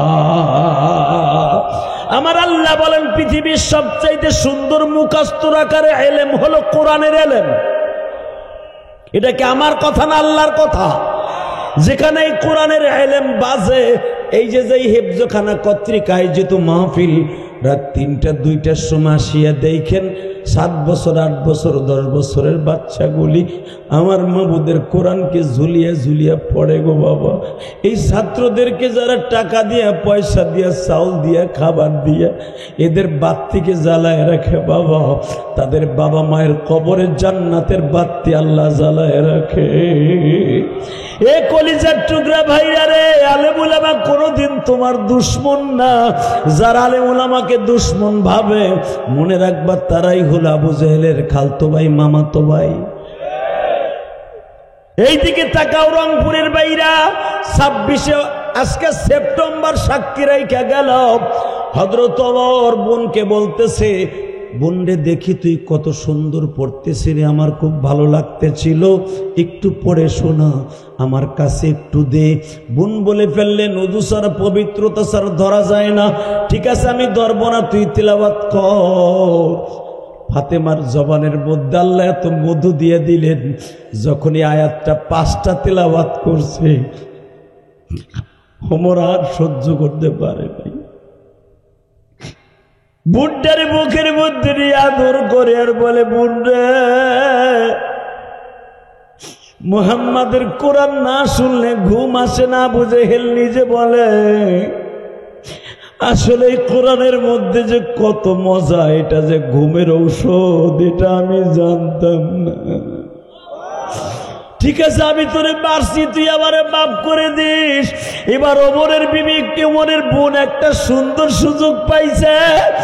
ভাই কপালে চুমা দিয়া বলে, ভাই রে, আমারে মেরে ফেলো, তবু আমার নবীরে তুমি কিছু বইল না। ওমর চট করে বেরের গুলায় ফেললেন, তোর কাছে থাকলে আমার জিদ পুরা হবে না, মুহাম্মাদের কল্লা উড়াইতে পারবো না, মানুষ আমারে প্রবঞ্চনার পাত্র বানাবে, আমি তোর বাড়িতে আর থাকবো না। বাবা চলে গেল, সকাল হয়ে গেল। আপনারা জানেন, সকালবেলা যখন তরবারি ঘুরাইতেছে, গতকালকে রাত্রেও খায় নাই, সকালেও খায় নাই, নাস্তা করে নাই, শরীর এমনি দুর্বল।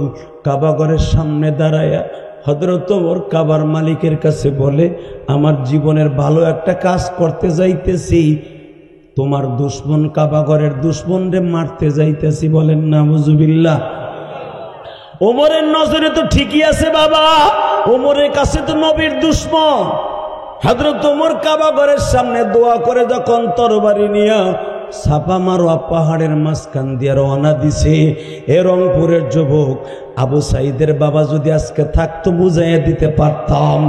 এ যুবক দীপ্ত কণ্ঠে আওয়াজ দাও কলেজের বন্ধুরা, ওমর যখন ছাপা মারোয়া পাহাড়ের মাঝখান দিয়ে যাচ্ছে তখন আমার নবী আবু তালেবের বারান্দায় বসে, পাহাড়ের গুহার পাশে বসে, আপনারা মনে রাখবেন জাবালে সাপা আম্মা সাপার কেবলই ঢালুতে আবু তালেবের বাড়ি, আবু তালেবের বাড়ির বারান্দায় বসে নবী কোরআন মস্ক করাইতেছে।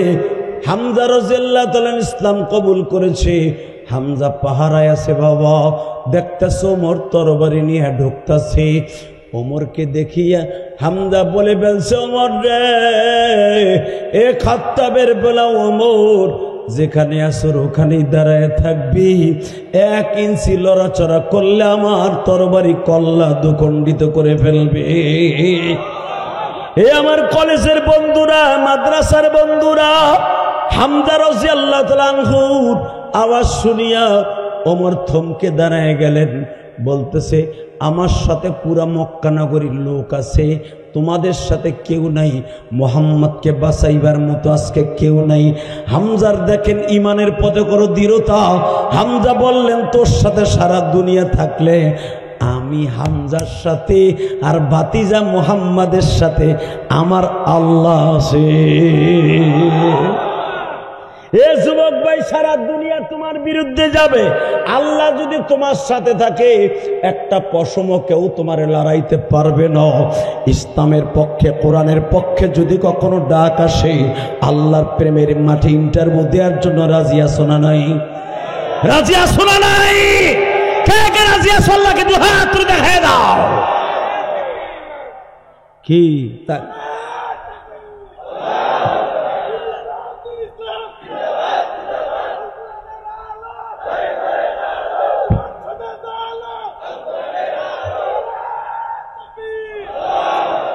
বারাকাল্লাহু ফি হায়াতি।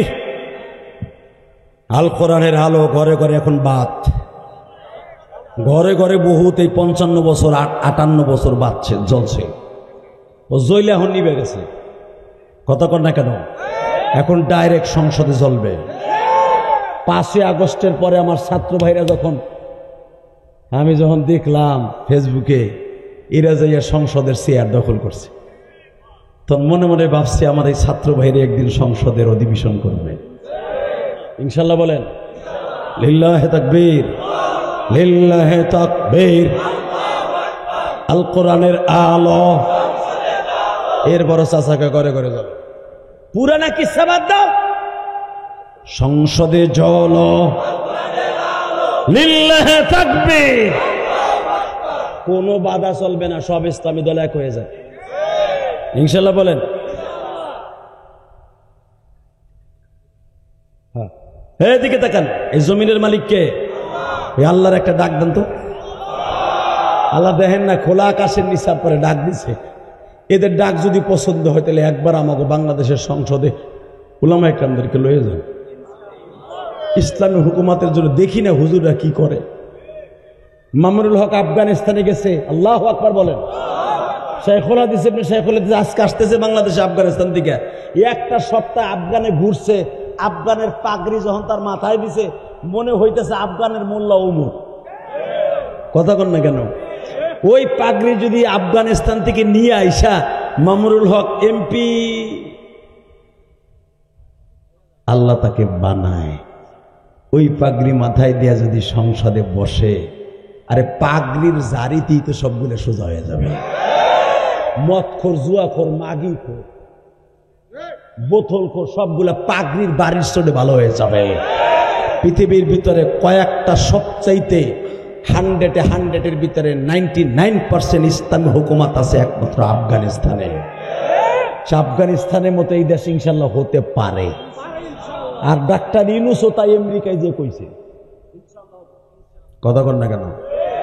লিল্লাহে তাকবীর, লিল্লাহে তাকবীর।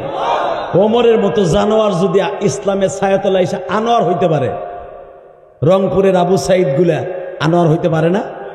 পারে? রেডি? রেডি? তাকান এই দিকে।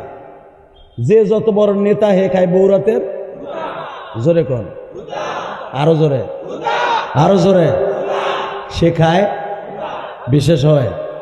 এই দেখেন কেমনে গুতা খায়।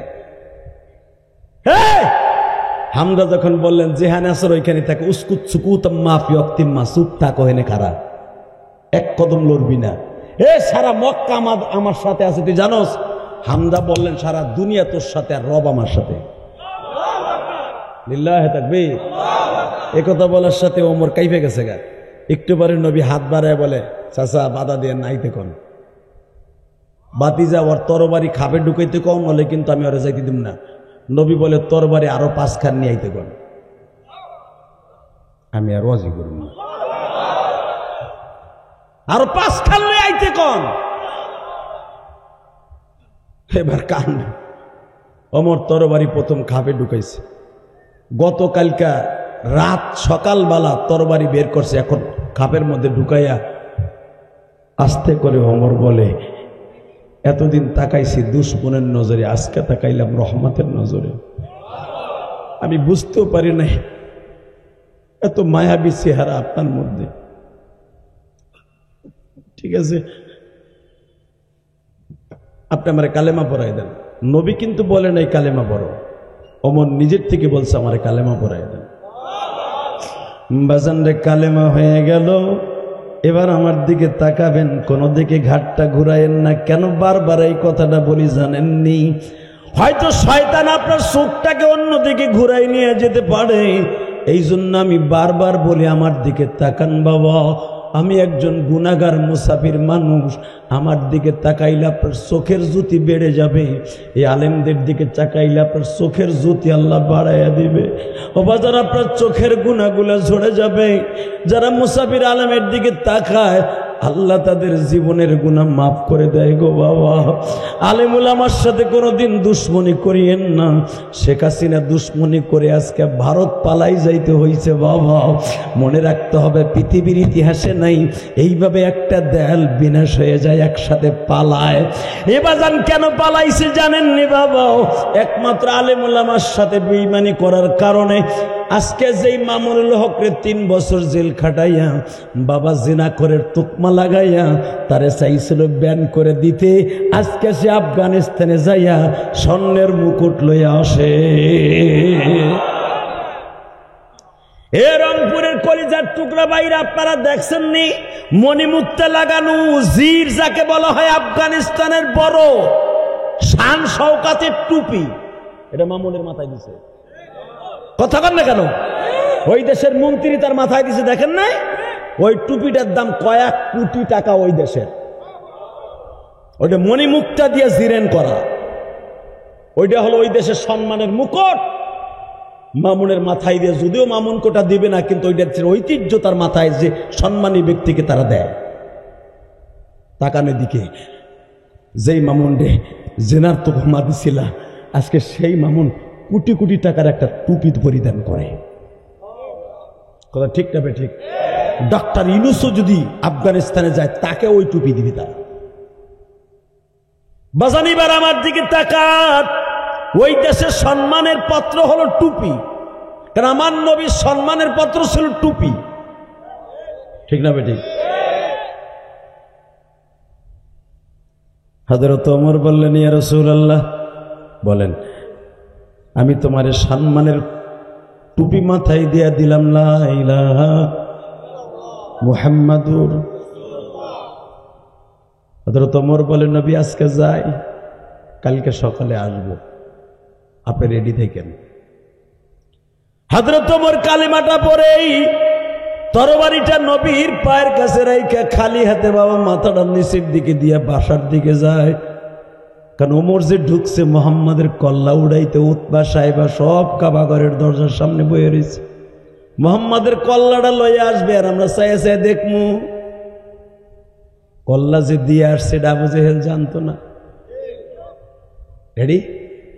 রেডি আছেন তো? হযরত ওমর আসতেছে, তরবারি নাই, কল্লাও নাই।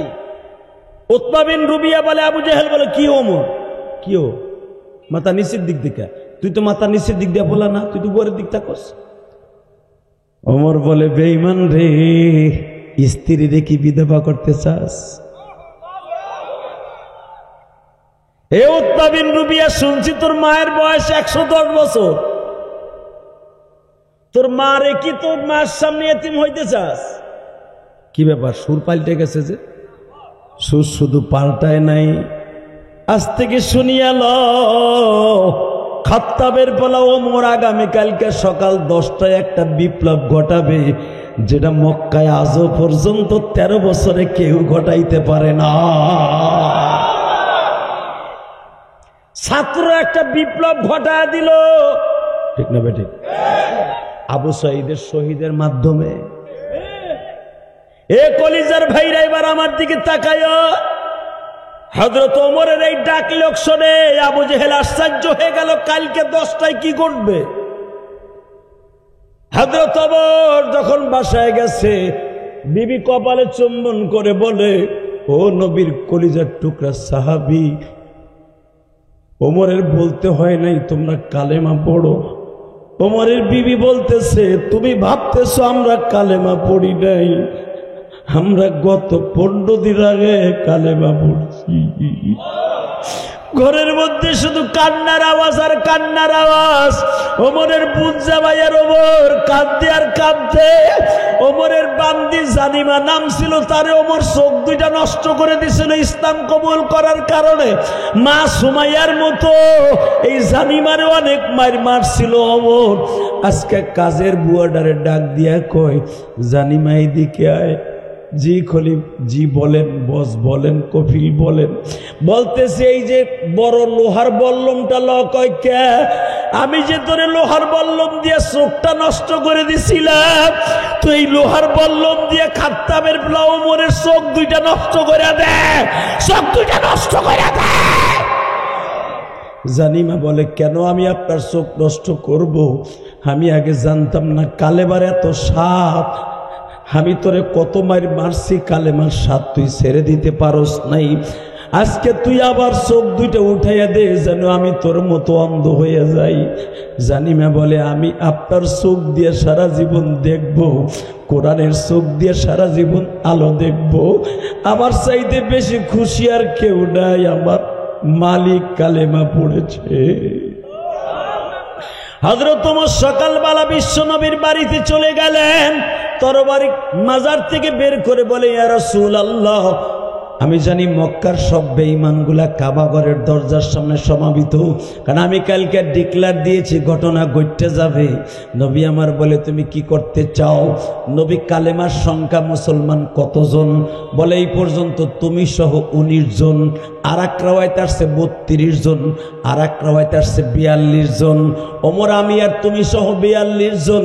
ওমর বলে, দুইটা কাতার হবে নবী গো, আপনি থাকবেন ইমাম, এদিকে 18 জন, এদিকে 18 জন, 38 জন থাকবে দুই কাতারে। আপনি থাকবেন সামনে, আমি থাকবো আপনার পিছনে।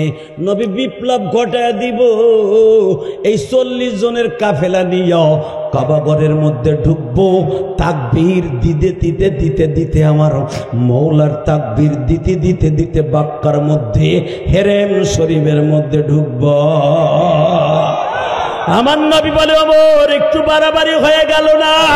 নবী, আল্লাহর দিন যদি সত্য হয়, আমার মাবুদের ঘর যদি ইন্না আউওয়ালা বাইতি উযিয়া লিন-নাস লাল্লাযী বিবাক্কাতা মুবারাকাও ওয়া হুদাল লিল আলামিন।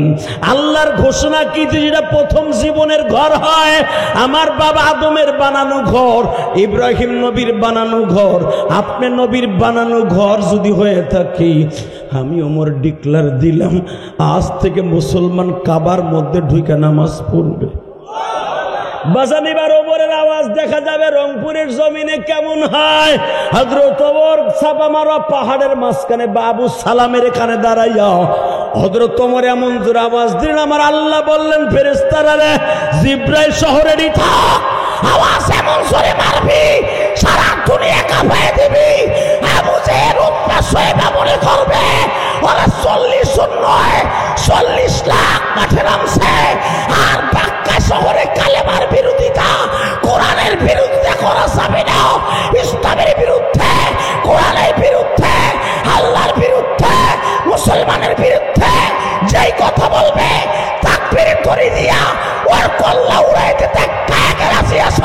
আল্লাহকে তো হাত দেখায় না।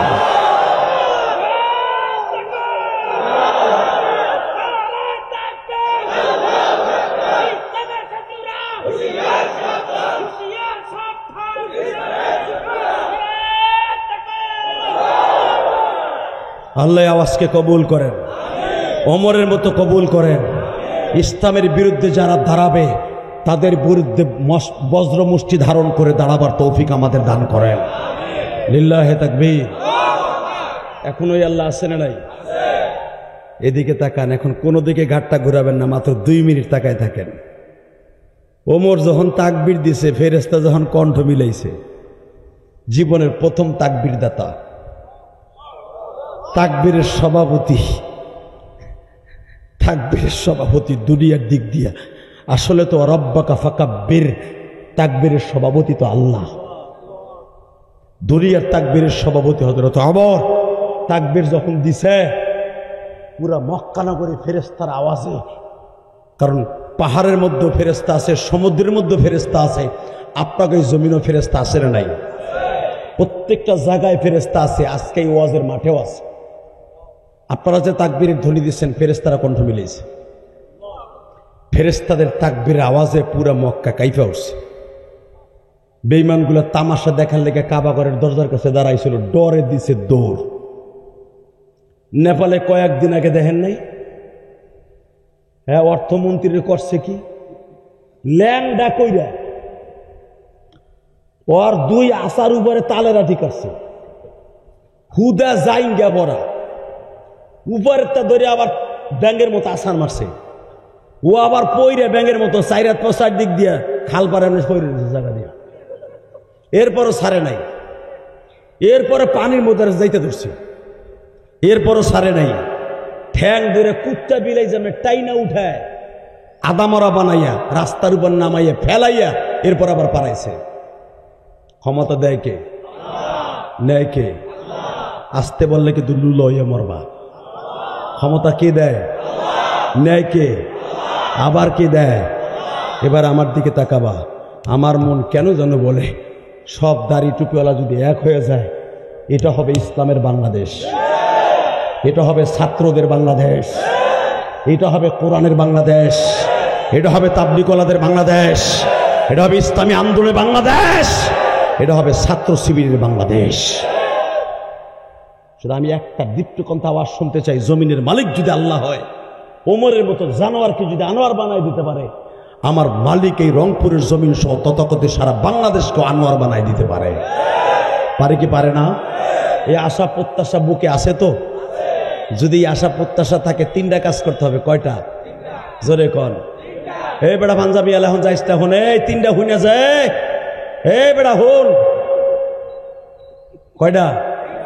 1 নম্বরে নামাজ কায়েম করতে হবে।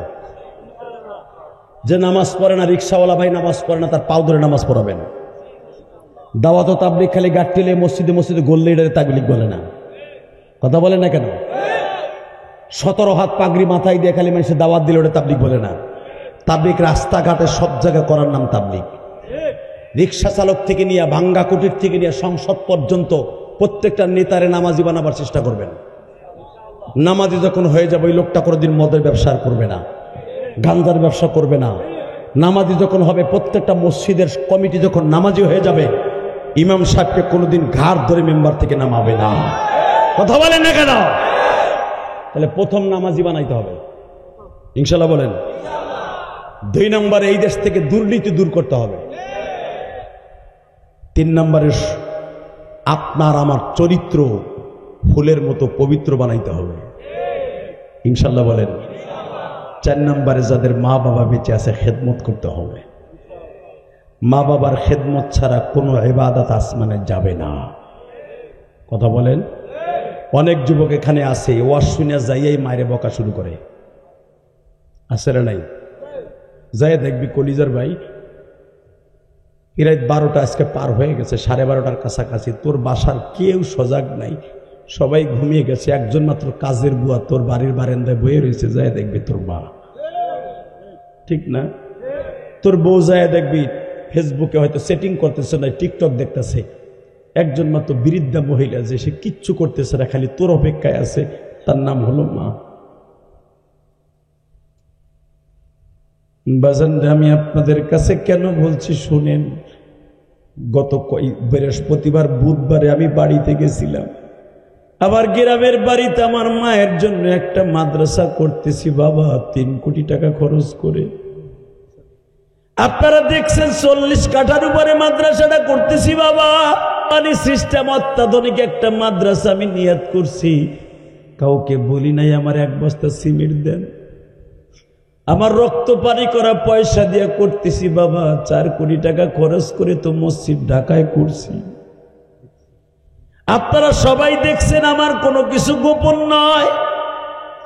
এই মাদ্রাসাটা আমি গ্রামের বাড়ি কেন করতেছি জানেন? এই মাদ্রাসার থেকে একটু সামনে আগাইলে আমার জনম দুঃখিনী মায়ের কবর। দুনিয়ার কত মানুষের জন্য কত কিছু করছে, আমার মায়ের জন্য কিছু করতে পারি নাই। তালবালি বাবাজিরা মাত্র 5টা মিনিট আমার দিকে তাকায়া থাক, আমি তোদেরকে বলে গেলাম তুই একদিন আমার চাইতে বড় হয়ে যাবি। আমি গুনাহগার মাদ্রাসাটা আমার গ্রামের বাড়িতে করতেছি, অনেক সুন্দর।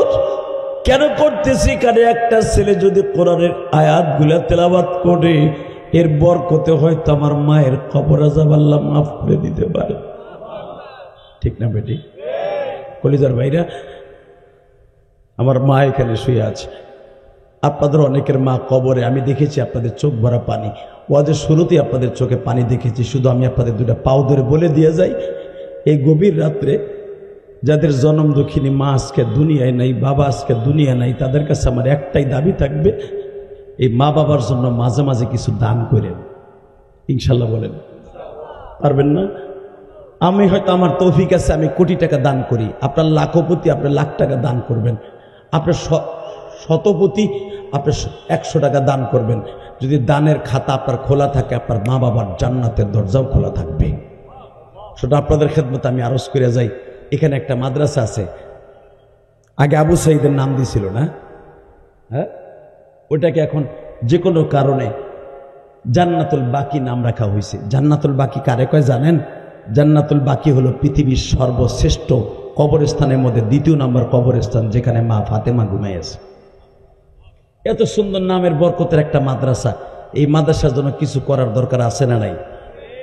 বাংলাদেশের কোনো আমার লেভেলে বক্তা কালেকশন করে না, আপনাকে টাকা দিতে হবে না, শুধু আমার সাথে ওয়াদা দেন, মোনাজাত না করে কেউ উঠবেন না।